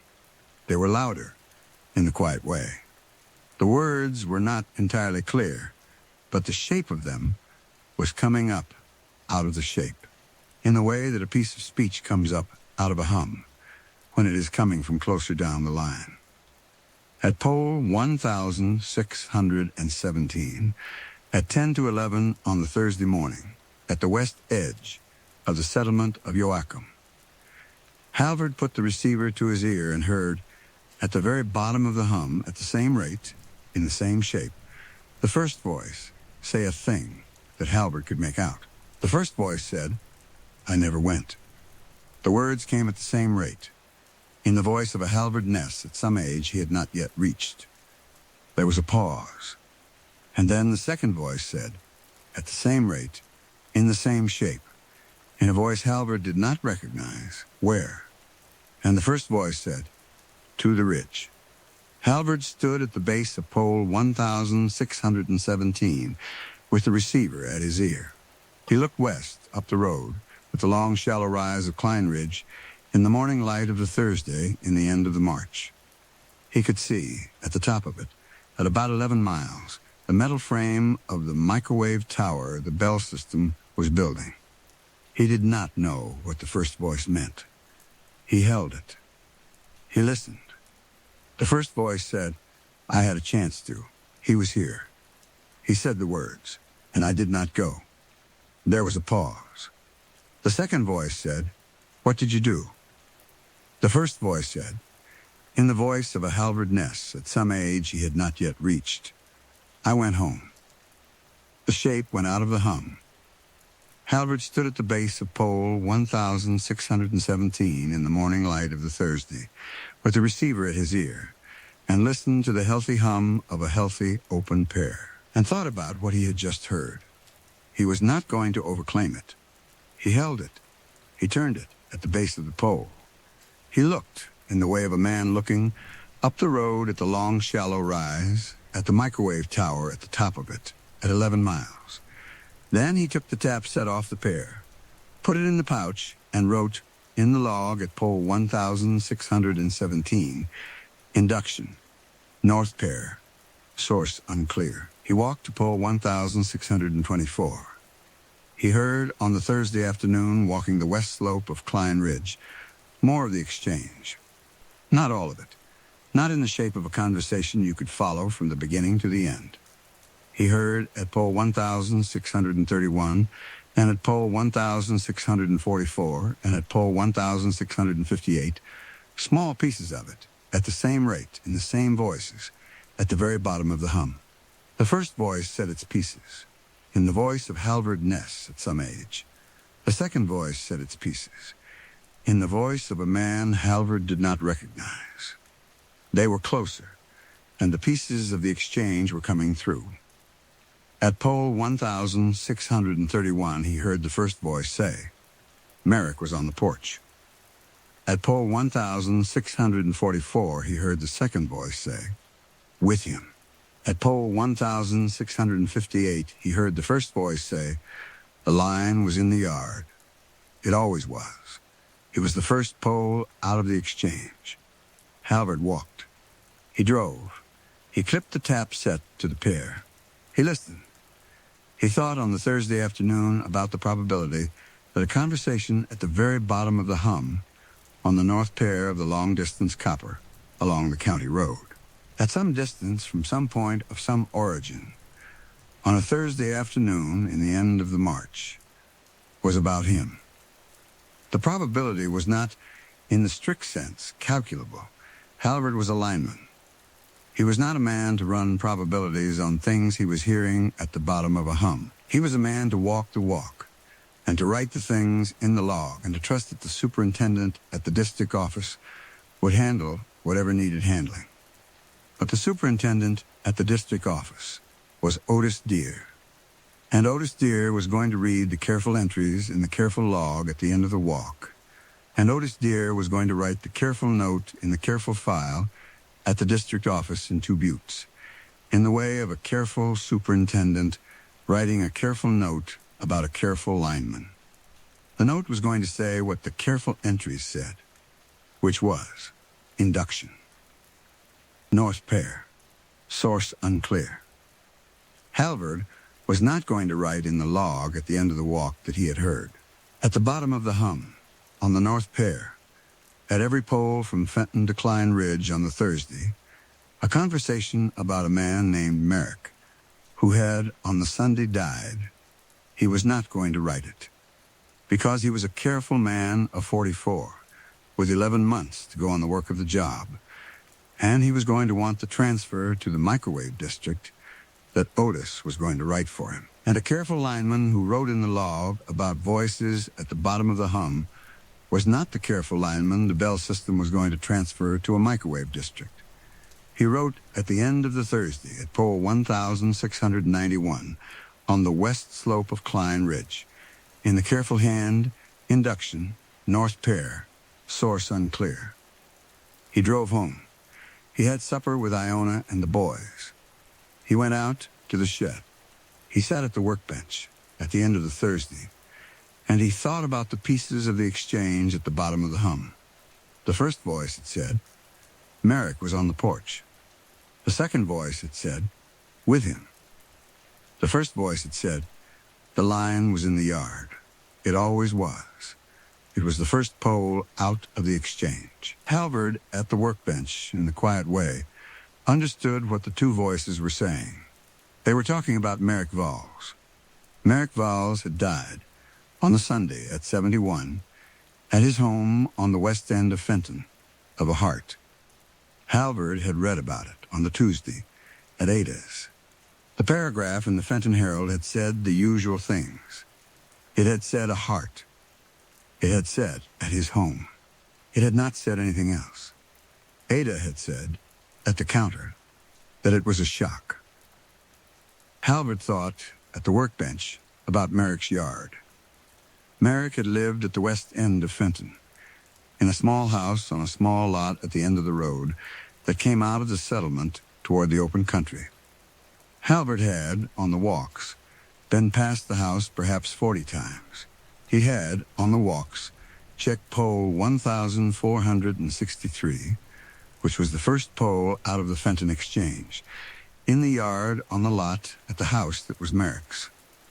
The line had been in Merrick's yard. It had always been. It was the first pole out of the exchange. Halvard sat at the workbench for a long time.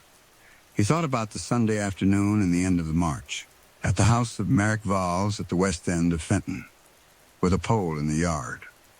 He did not know what he was thinking.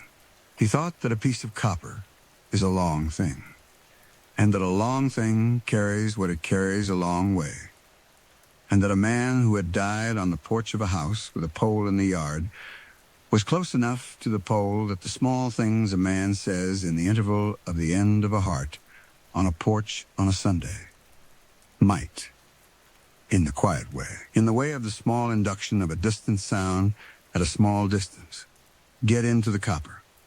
Halvard held that idea for perhaps 5 minutes. Then he held the other idea. The other idea was that Halvard Ness was a careful man of 44 on the fourth day of a walk of 58 miles, who had been given the end of the shape of his working life in the December of the year before, and who was, on the walks of the spring, in the quiet way, wanting the copper to matter for a reason he could not entirely name to himself, and who was hearing at the bottom of the hum what he was wanting to hear. He held both of the ideas. He did not decide between them. He went into the house. He washed his hands. He went up the stairs. He got into bed. He did not sleep well. He walked the Friday. He walked the west slope of Klein Ridge in the way of a careful lineman walking a careful stretch on a careful Friday in the weather of the end of the march. On the Friday he was, at every pole, in the way of a lineman clipping a tap set to a pair, and listening. He heard, on the Friday, the two voices, at the same rate, in the same shape, at the very bottom of the hum. He heard more of the exchange. At pole 1,704, at 8 in the morning, the first voice said, he said the words. At pole 1,712, at 8:30, the second voice said, which words? At pole 1,721, at 9, the first voice said, the words a man says when he is going. Halvard walked. He drove. He clipped the tap set.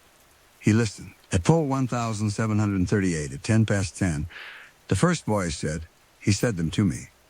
I was the man in the yard. I was checking the pole. At pole 1,747, at 10:30, the second voice said, you knew him.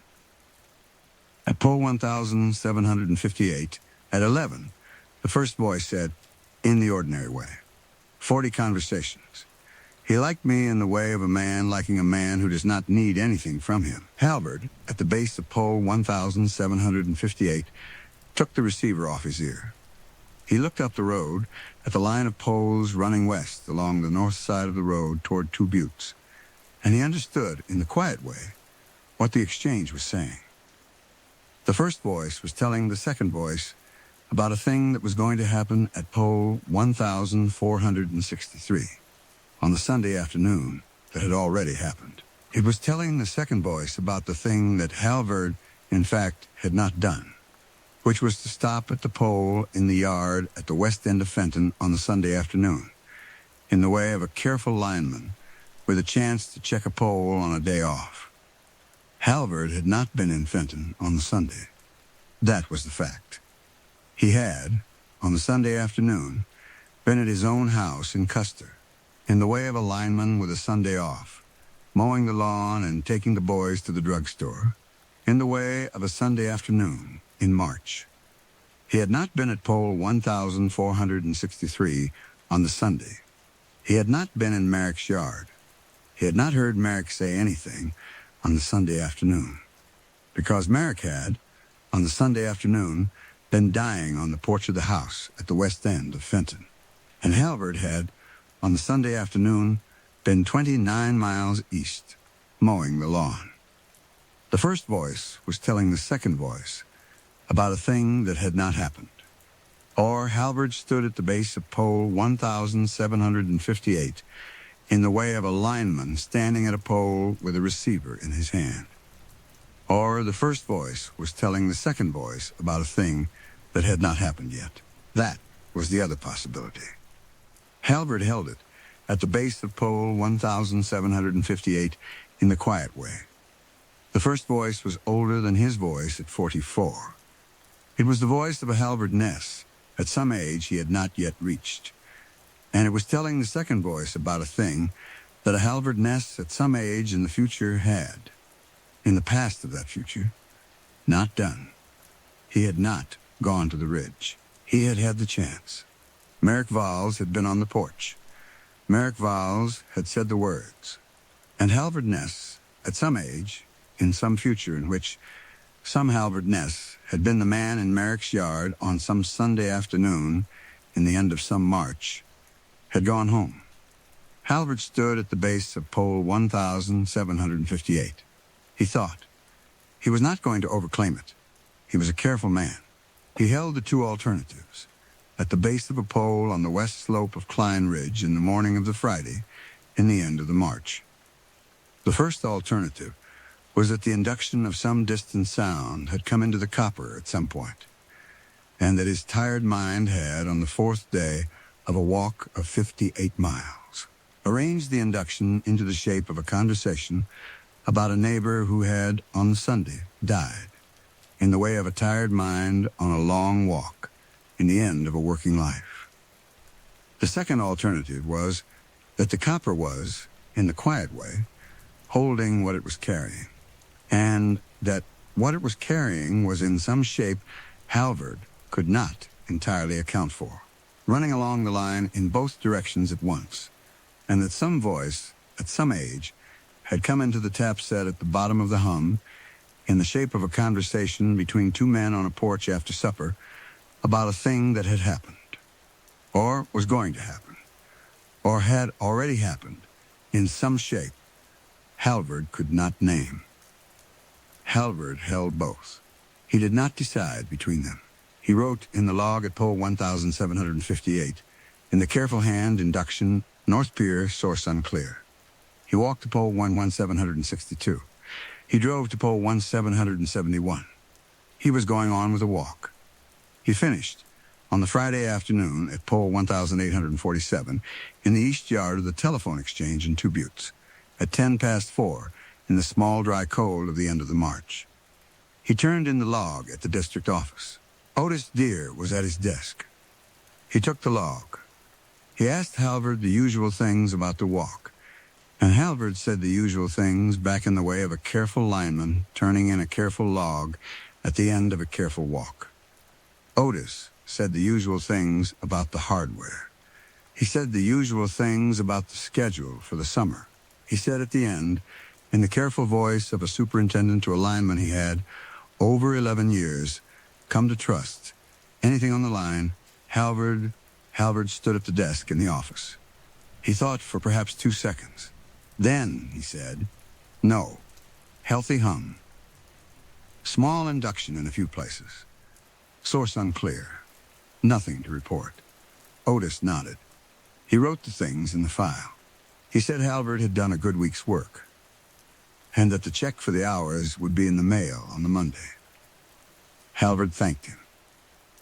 He walked out to the truck in the parking lot of the district office in Two Buttes, and he got in, and he drove the 58 miles back east to Custer, along the north side of the county road, past the line of poles running from pole 1, 847 at the Two Buttes yard, back to pole 1204 at the Custer yard, in the way of a lineman driving home at the end of a week. He got home at 6:10. He had supper with Iona and the boys. He listened to the older boy. He listened to the younger boy. He said the things a father says to two boys of 11 and 14 at supper on a Friday. He washed the dishes. He sat by the radio in the front room and listened to the weather broadcast of the station in Casper. He read the weekly paper of the town of Custer. He said at 10 that he was going to bed. He went up.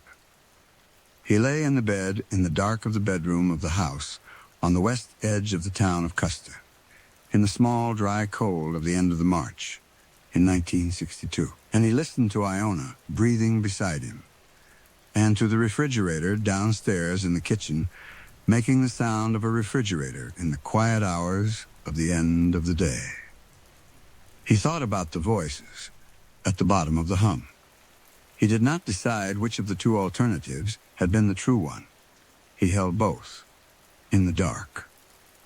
He held the first alternative. He held the second alternative.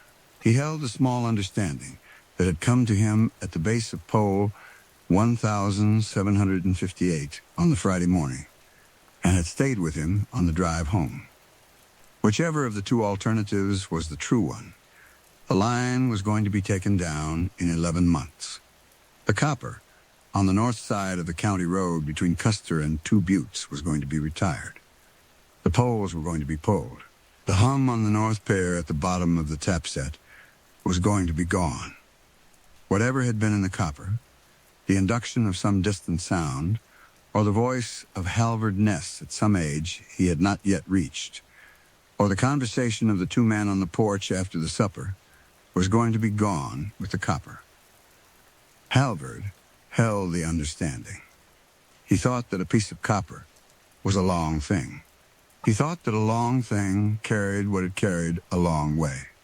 He thought that a man who had spent 22 years walking a piece of copper on the north side of a county road across 3 counties of the eastern high plains was inside the carrying, and had been for 22 years, and was going to stop being inside it in 11 months, and was going to be whatever a man was who was not inside the carrying anymore. He thought about that in the dark for perhaps 11 minutes. He thought, at the end of the 11 minutes, that he did not know which of the two alternatives was the true one, that he was not going to know, that the line was going to be taken down before he could know, and that this was the end of the walk, and the end of the shape of his working life, and the shape of the thing that had come to him at the base of pole 1758 on the Friday morning. The line was a long thing. You listened to it. You did not know what a long thing knew. Halvard Ness lay in the bed in the dark of the bedroom of the house on the west edge of the town of Custer in the small, dry cold of the end of the March in 1962. And he did not know, and he did not need to know, and he thought that a man of 44 with 11 months to go on the work of the job could live with not knowing, in the way that a careful lineman had, over 22 years, learned to live with the small things a piece of copper had told him at the bottom of the hum, and had not explained.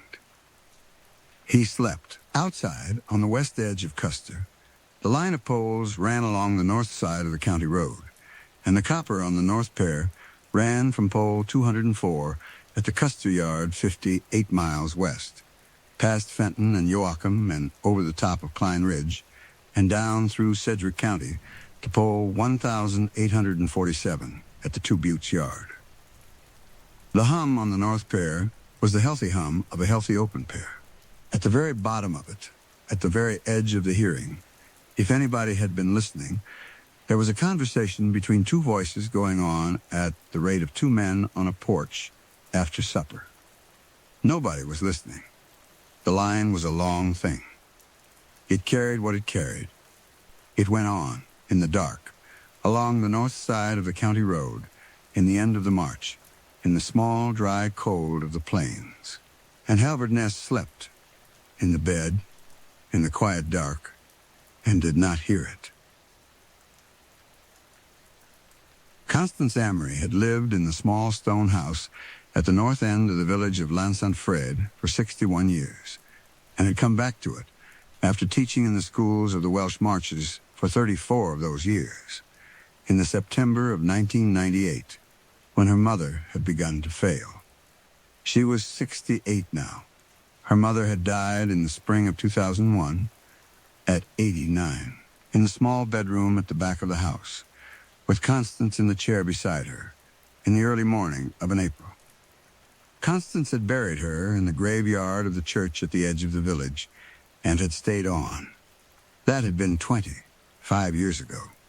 She had not meant to stay. She had meant, in the way of a woman of 43 whose mother had died, and whose tenancy in the school in the town of Prestane was still there, to go back to Prestane in the September, and to sell the house in the summer to a buyer. She had not gone back. She had, in the quiet interval between one morning of the summer and another, understood that she was going to stay in the small stone house at the north end of Llansanfred for the rest of her life, and that this was the shape of the decision a woman of 43 sometimes makes on a summer morning in the house of a childhood. There was nothing to do about it but to write the letter to the school in Preston. She had written the letter. She had never married. She had chosen this. She had not had children. She had, over the 34 years of teaching, had perhaps 800 children of other people to teach English and history to, and she had been the aunt of the children of her brothers, of whom she had two, one in the suburbs of Bristol and one in the suburbs of Newport, both still living. She had come to think of the not having of children as the shape of the life she had chosen, and not as the shape of a loss. She had a small orchard. The orchard was at the back of the house, on a quarter-acre of Welsh borderland that ran down to a stream in a hedge at the bottom. It had been her father's.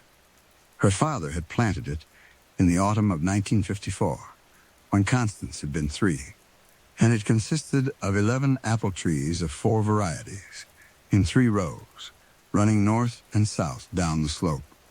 The trees were 71 years old now. They were going. 3 of them had, over the last decade, come down in storms. 2 had been taken out because they were dead. The remaining 6 were producing a small crop of apples of small keeping quality, which Constance, in the September, picked and stored and gave away to the neighbors of the village. She had a dog. His name was Piper. He was a lurcher of 9, who slept on a rug in front of the stove in the kitchen, and who followed her down the orchard in the morning. She had a chapel. That was the way of putting it, and it was the way Constance had, over the years, come to speak of it. The chapel was at the far bottom of the orchard, on the north side of the stream, on a rectangle of land that had been carved off, in 1871, from what had then been the Amory farm, in the way of a parish taking a piece of a farmer's field for a small reason. The reason had been that Llansanfred had needed a chapel of ease. The village was 4 miles from the mother parish of Llanfihangel, and the road between the two, in the winters of the marches in the 19th century, had been impassable, perhaps a dozen days a year. The Anglican bishop of the diocese had, in 1870, agreed to a chapel of ease at the north end of the village, for the Sundays in the winter, when the parishioners could not get to the mother church. Constance's great-grandfather had given the piece of the field. He had received the consideration of £11, and had been given, in the language of the deed, the right to graze his sheep on the graveyard behind the chapel. It was a right no Amory had exercised in 71 years. Because there had not been sheep on the farm since 1954, when Constance's father had come home from the war and had put the field into apples. The chapel was small. It was of local stone, on a rectangular plan of about 22 feet by 11, with a slate roof, a door at the west end, a small pointed window at the east end above the small altar, 3 small pointed windows on the north side, 3 on the south. The whole of it had been built in a single summer of 1871 by a local mason of the name of Tristan Ferry, whose initials were in the date stone above the west door. It had held a congregation of about 40 on the winter Sundays, from 1871 until 1971, in the way of a chapel of ease of a small parish. It had been decommissioned in the spring of 1971, when the Anglican bishop of the diocese had decided that the chapel of ease at St. Fred was no longer required, because the parishioners had, over the 60s, come to have motor cars and could drive to the mother church at Lanfihangel in the winter as easily as in the summer. The bell had been left. That was the decision of the diocese in the way of 1971, and it had been, on the practical accounting, the right one. The bell was of no market value. It was a bell of the kind that was cast in the bell foundries of the Midlands in the numbers in the 1870s, of about 11 inches across, of bronze, and it had hung in the cote on the west end of the roof of the Chapel of Ease since 1873, when it had been installed 2 years after the chapel had been built. The diocese, in 1971, had taken off the rope. It had taken off the wheel.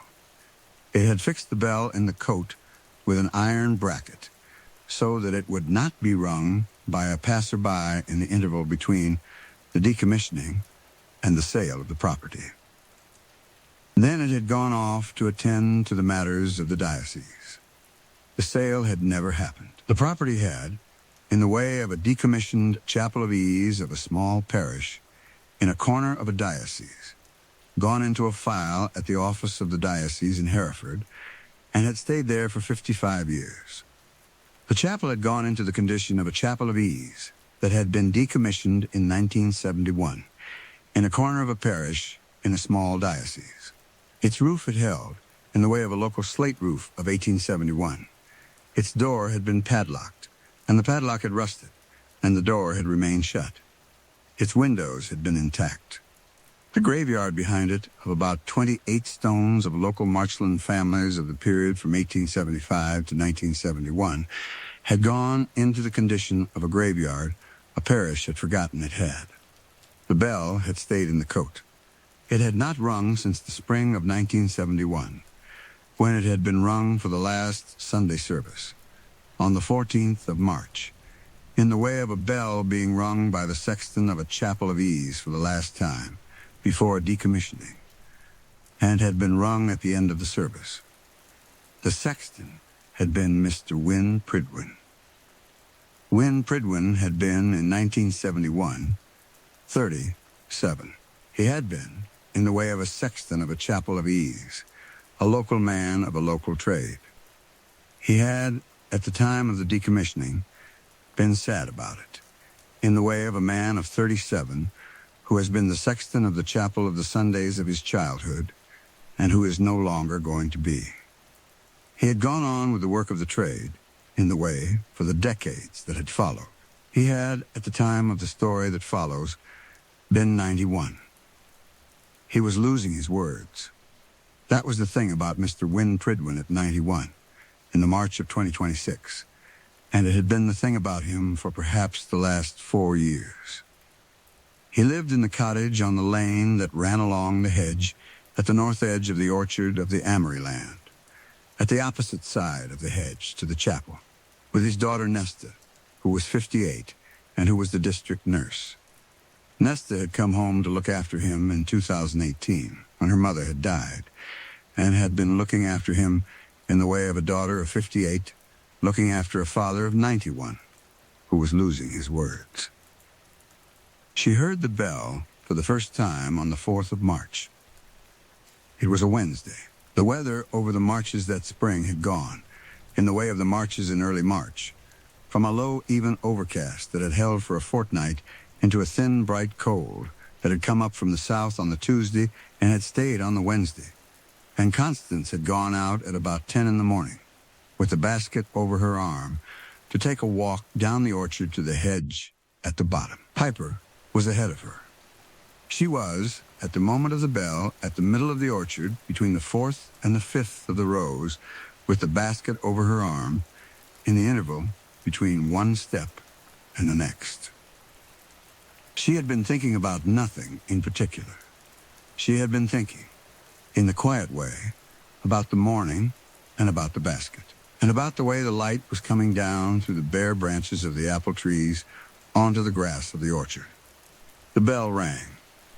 Not loudly, not in the way of a bell. It was a single note, of the pitch of a bell of 11 inches across in a coat of a chapel, at the distance of about 140 feet, in the interval between one step and the next, and it had a slow shape to it.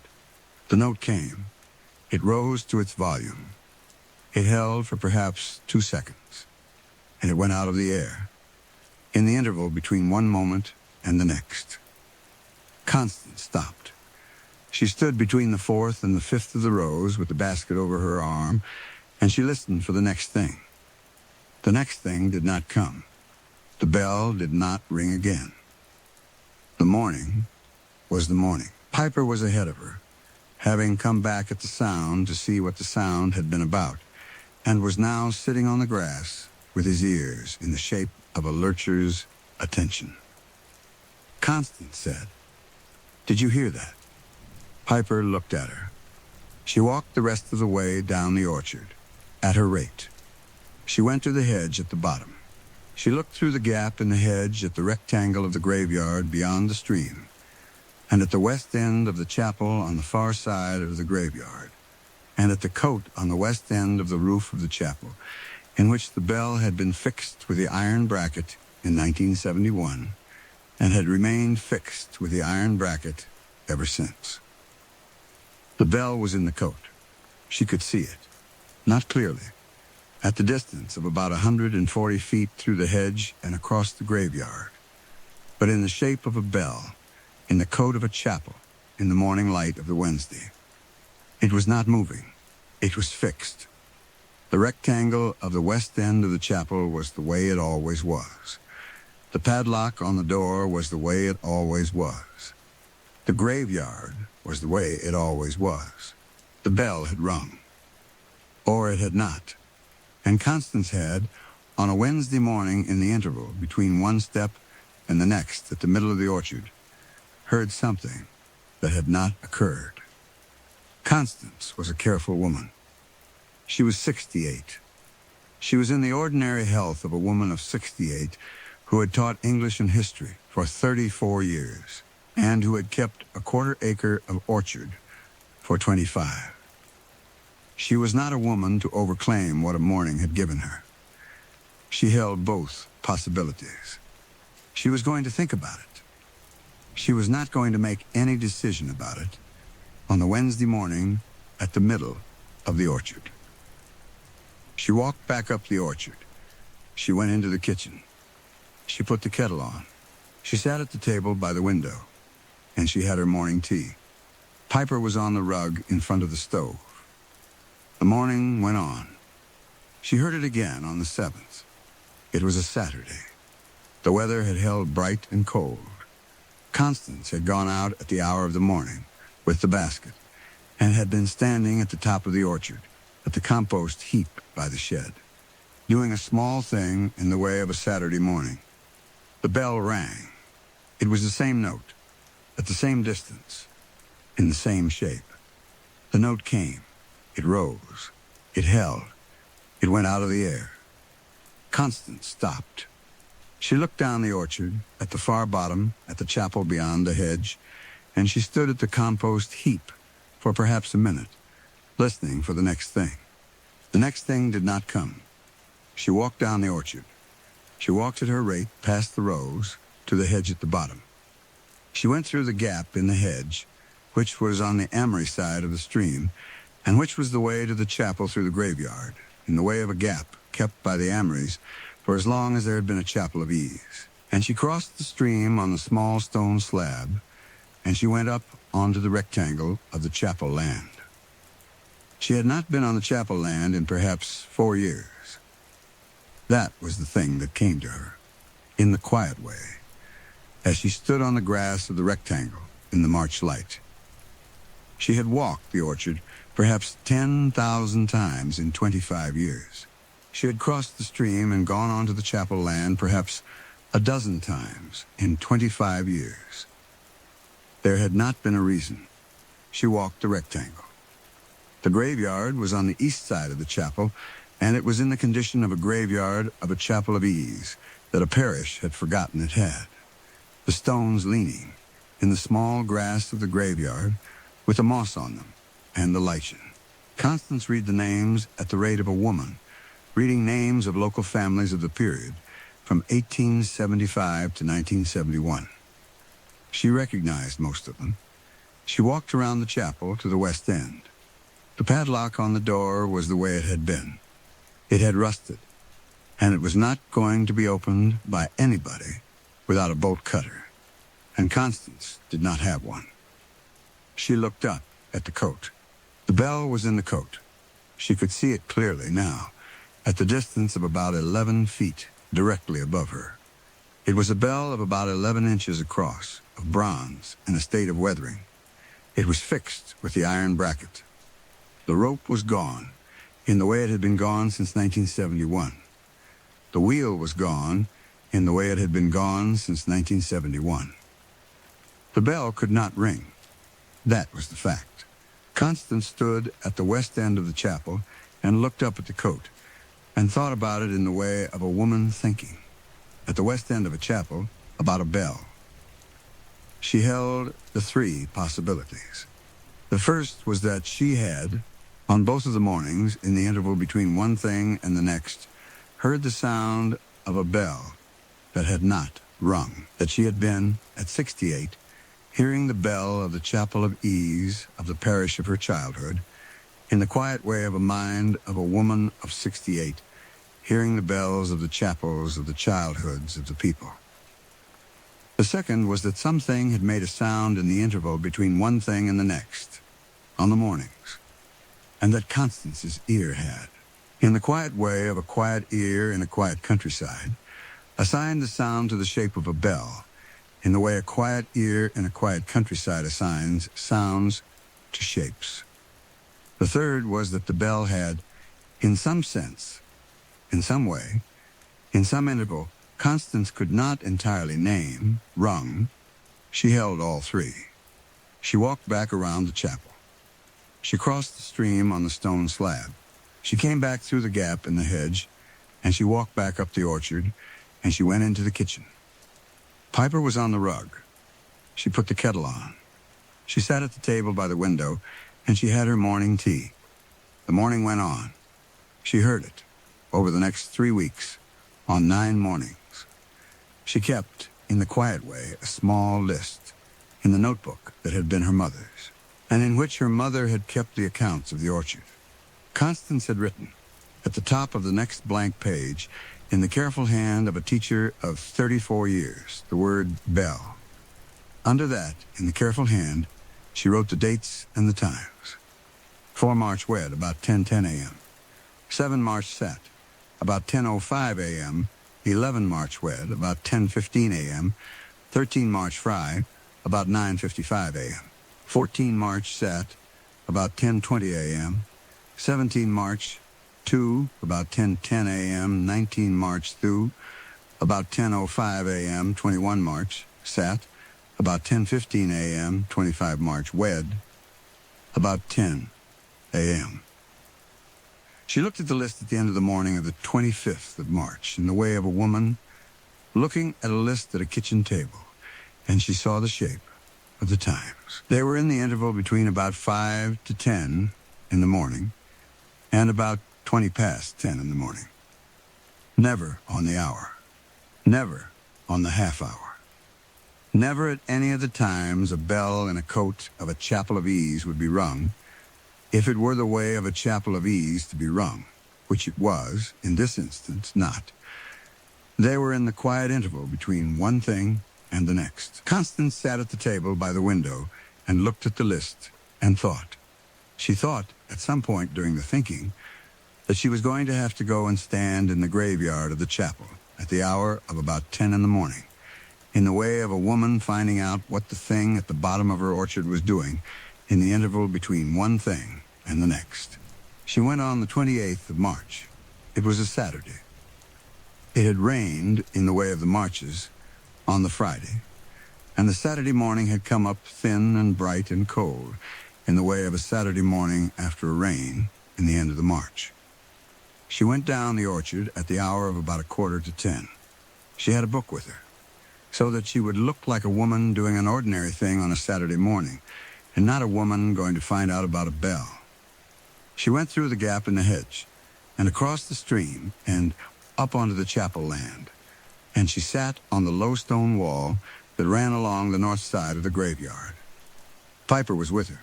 She sat with the book in her lap, and looked at the west end of the chapel, at the coat, at the bell in the coat. She waited. She had not thought about what she was going to do when the bell rang, or when it did not. She had not needed to. At 10:06 in the Saturday light of the marches, there was, at the west end of the chapel, a sound. Not the bell. The sound of the hedge, on the far side of the chapel, which was the north side, being moved. It was the sound of a body coming through the hedge in the way of a body coming through a hedge. Constance sat very still.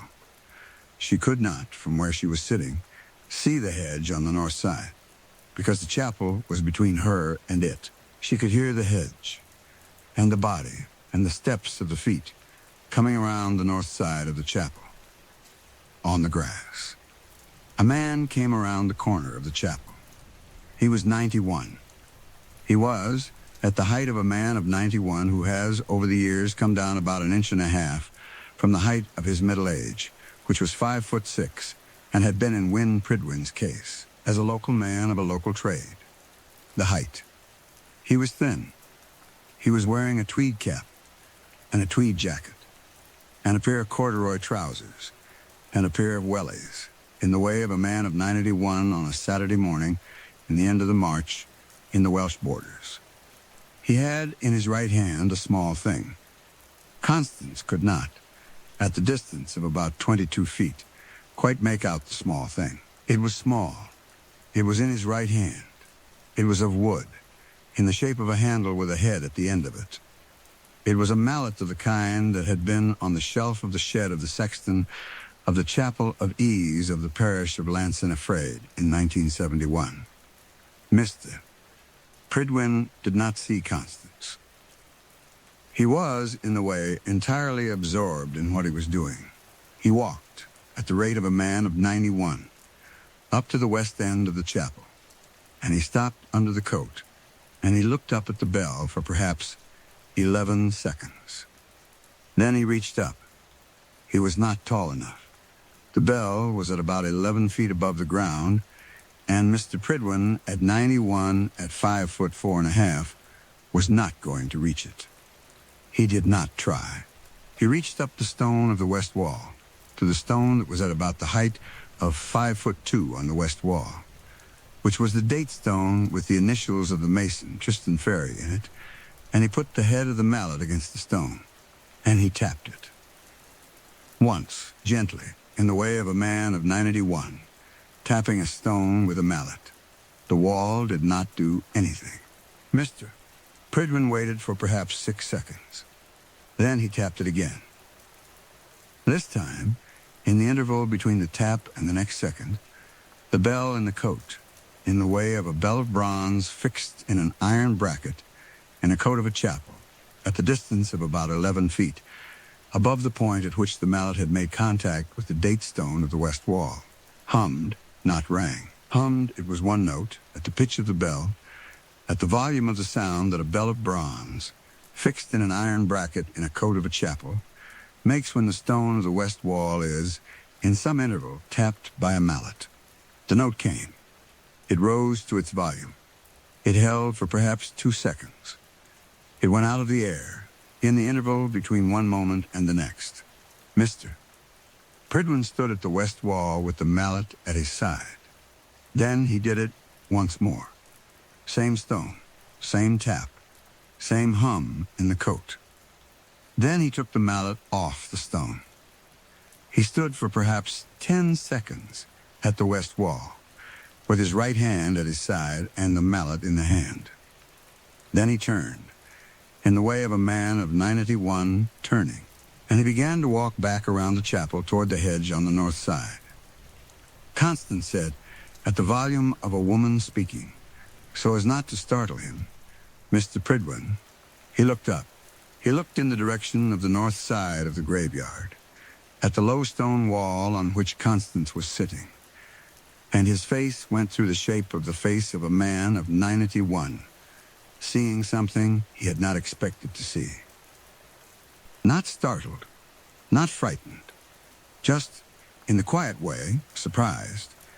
He looked at her for perhaps 4 seconds. Then he said, in the voice of a man of 91 who had been losing his words for perhaps the last 4 years, the greeting he had been going to say to her, "Ah," he said, "miss." Then he said, and it was the last word he could in the way find, Belle. He held the mallet up, in the way of a man of 91, showing an object to a woman on a Saturday morning. And he said, "Belle." Constance said, at the volume of a woman speaking, in the way to a man of 91, "Yes, Mr. Pridwin, the bell." She said, "It's the bell." She did not know what she was going to do about it. That was the honest thing, and Constance, in the quiet way of a careful teacher of 34 years, was honest with herself about it at the moment of the Saturday morning at the west end of the chapel, with Mr. Win Pridwin standing there with the mallet in his right hand. She was going to have to think about it. There was, in the quiet way, a careful way of thinking about it, and it was the way that a careful teacher of 34 years would have thought about it. It was that Mr. Win Pridwin, at 91, was a man losing his words, coming through the hedge on the north side of the chapel at the hour of about 10 in the morning, on the Wednesdays, the Saturdays, the Fridays, the Tuesdays, the Thursdays, to the west wall of the chapel. He was tapping the date stone with the mallet. He was listening to the bell hum in the coat. She was going to have to decide what to do. The first way was to tell Nesta. Nesta was the daughter of Mr. Win Pridwin, at 58, and was the district nurse, and was, in the quiet way, the person to whom a woman of 68 would tell the thing about a father of 91 who was coming through the hedge on the Wednesdays and Saturdays to tap a date stone with a mallet. Constance thought about telling Nesta, standing at the north side of the graveyard, with a book in her lap, and Piper on the grass at her feet, and Mr. Pridwin at the west end of the chapel with the mallet in his right hand. She thought about it for perhaps 4 seconds. She let it go. That was the decision, and Constance had, in the quiet way, made it in the interval between the consideration of the consequence and the next thought. Nesta was the district nurse, and Nesta was going to be, in the terms of the district, the careful person to whom the thing was a problem. It was, on the standing description, an elderly man in the early stages of a decline, wandering off the property in the morning. That was the description of the thing that Constance, at the distance of about 22 feet, was watching. The description was correct. And it was not the shape of the thing. The shape of the thing was that Mr. Win Pridwin at 91 was coming through the hedge on the north side of the chapel at the hour of about 10 in the morning, on the days he could, in the quiet way, still remember to come, and was doing the thing he had been doing since 1961, in the way of a sexton of a chapel of ease of a parish, which was to ring the bell in the coat of the chapel at the time in the way that a sexton had been going to ring it, except that he could not ring it, The rope was gone. The wheel was gone. The bell was fixed with an iron bracket, and it could not ring.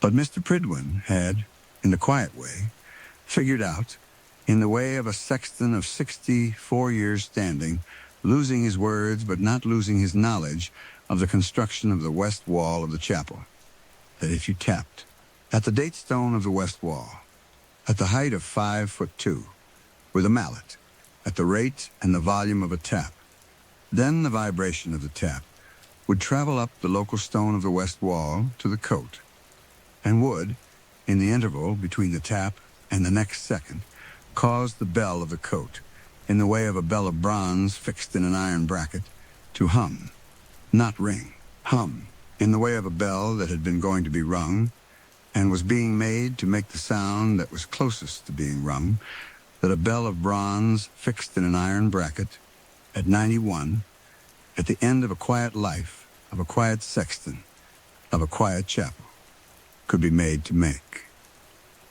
Constance sat on the low stone wall. She thought about it in the way of a careful teacher of 34 years. She thought about Nesta, about the district, about the safeguarding. She thought about the fact that Mr. Win Pridwin had been walking through the hedge on the north side of the chapel with a mallet at the hour of about 10 in the morning on the Wednesdays, the Saturdays, the Fridays, the Tuesdays, the Thursdays, for what was, on the evidence of the list in the notebook, at least 25 days, and possibly longer. Nesta had not noticed. That the district had not noticed. That nobody had noticed at all, except Constance, in the interval between one step and the next. She held it for a while. Then she got off the low stone wall, in the way of a woman of 68 getting off a low stone wall, and she walked, at her rate, across the grass of the graveyard, toward Mr. Win Pridwin at the west end of the chapel with a mallet in his right hand. He watched her come. She came up to him at her rate, and she stopped, at the distance of about 4 feet, in the way of a woman coming up, to a man of 91 at the end of a tap on a date stone. She said, "Mr. Pridwin." He looked at her. She said, at the volume of a woman speaking, "Would you like to come in for a cup of tea?" She said it in the way of a woman offering a cup of tea to a neighbor on a Saturday morning at the west end of a chapel, with a mallet in the hand of the neighbor. He looked at her for perhaps 6 seconds. Then he said, in the small voice of a man of 91 who had been losing his words for perhaps the last 4 years, and who had, in the quiet way, still 1 or 2 of the words, tea. He said, yes.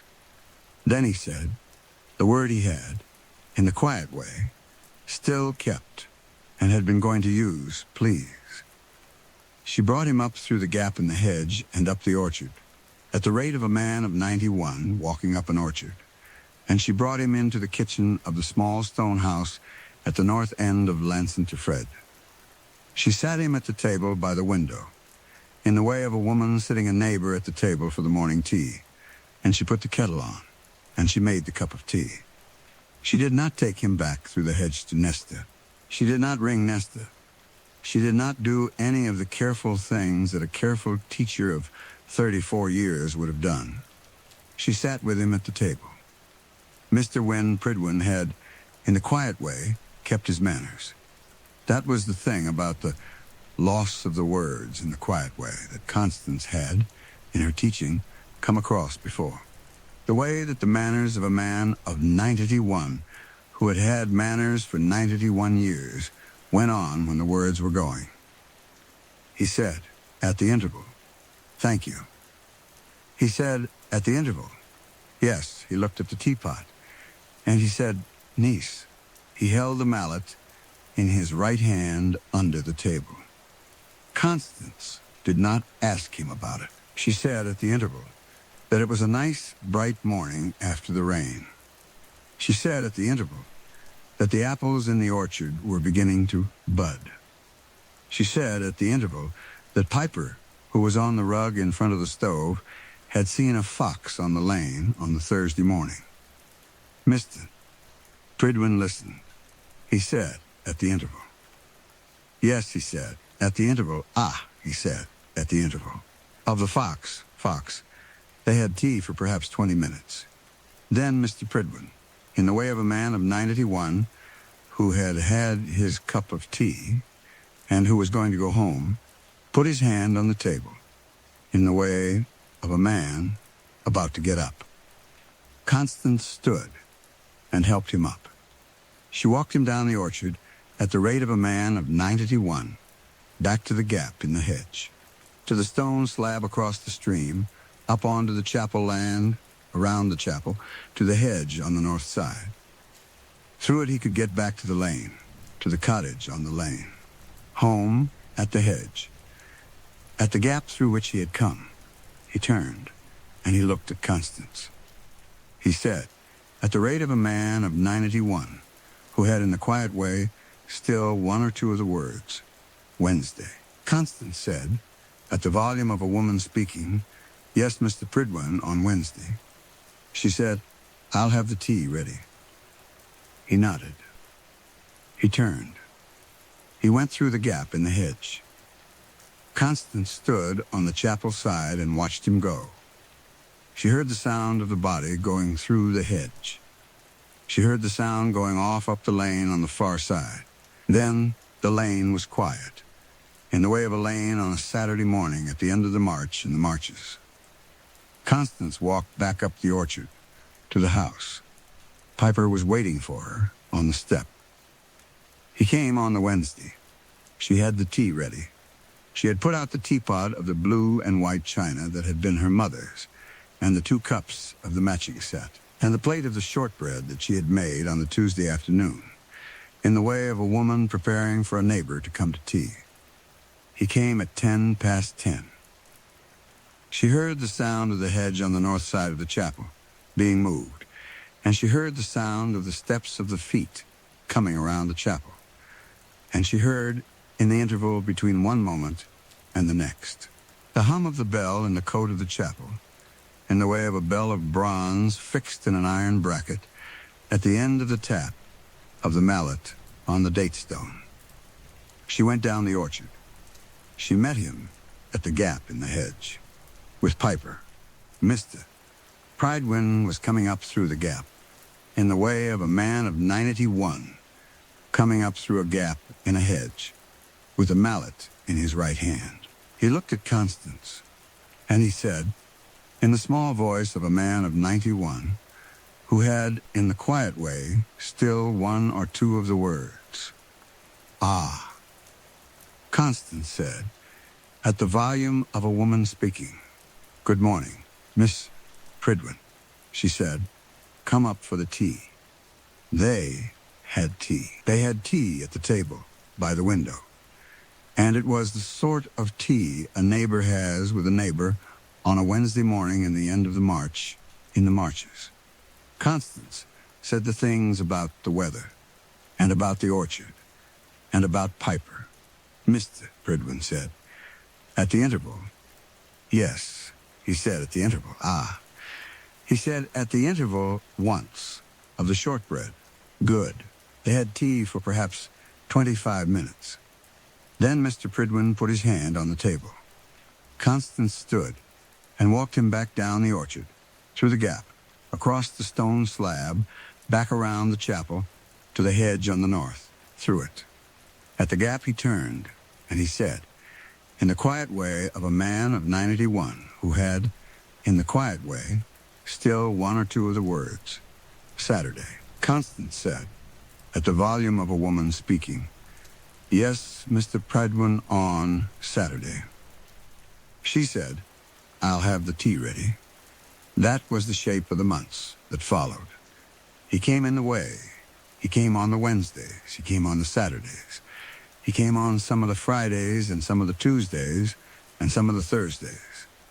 He did not come on the Mondays or on the Sundays, because the sextons of the chapels of ease of the parishes of Wales had, in the way, gone on Sundays to the chapels themselves, and had, on the Mondays, in the way of a man of a trade, had the Mondays off. He came at about 10 in the morning. He came through the hedge on the north side of the chapel with the mallet in his right hand. He came around the chapel, and he stopped at the west end. He tapped the date stone, once, gently, at the rate of a man of 91 tapping the date stone of the west wall of the chapel, and the bell in the coat, in the interval between the tap and the next second. Hummed, Constance was going down the orchard, with the basket, on her walk, to meet him at the gap in the hedge. She met him at the gap. She said the greeting of a woman meeting a neighbor at the gap in a hedge on a morning of the week. She walked back up the orchard with him at the rate of a man of 91. She sat him at the table by the window. She made the cup of tea. She talked of the things. He said at the interval, yes. He said at the interval, ah. He said at the interval, good. They had tea for perhaps 25 minutes. Then she walked him back down the orchard, back through the gap in the hedge, back around the chapel, back to the hedge on the north side, through it. At the gap, in the quiet way of a man of 91, who had, in the quiet way, still one or two of the words, he said the word of the next day he was going to come. Constance said, yes, Mr. Pridwin, I'll have the tea ready. Piper walked back up the orchard with her. That was the shape of the spring and the summer and the autumn of 2026 in the small stone house at the north end of Lancet Frade. Nesta did not notice. Or Nesta noticed and did not mind. Constance did not know which. She did not ask. Mr. Pridwin came on the mornings he could, in the quiet way, still remember to come. And he tapped the date stone, and the bell hummed in the cote of the chapel of ease of the parish of Lancet Frade, in the interval between one thing and the next. He came on fewer of the mornings as the summer went on, in the way of a man of 91 who was losing his words, and who was losing some of the mornings on which he was going to remember to come. In the July, he came 4 mornings. In the August, he came 3. In the September, he came twice. Constance had, on the Wednesdays and the Saturdays on which he did not come, the tea ready anyway. She sat at the table by the window with the teapot of the blue and white china of her mother's, the 2 cups of the matching set, the plate of the shortbread. She waited until 11. At 11, she poured the tea from the teapot. She drank her cup of the tea.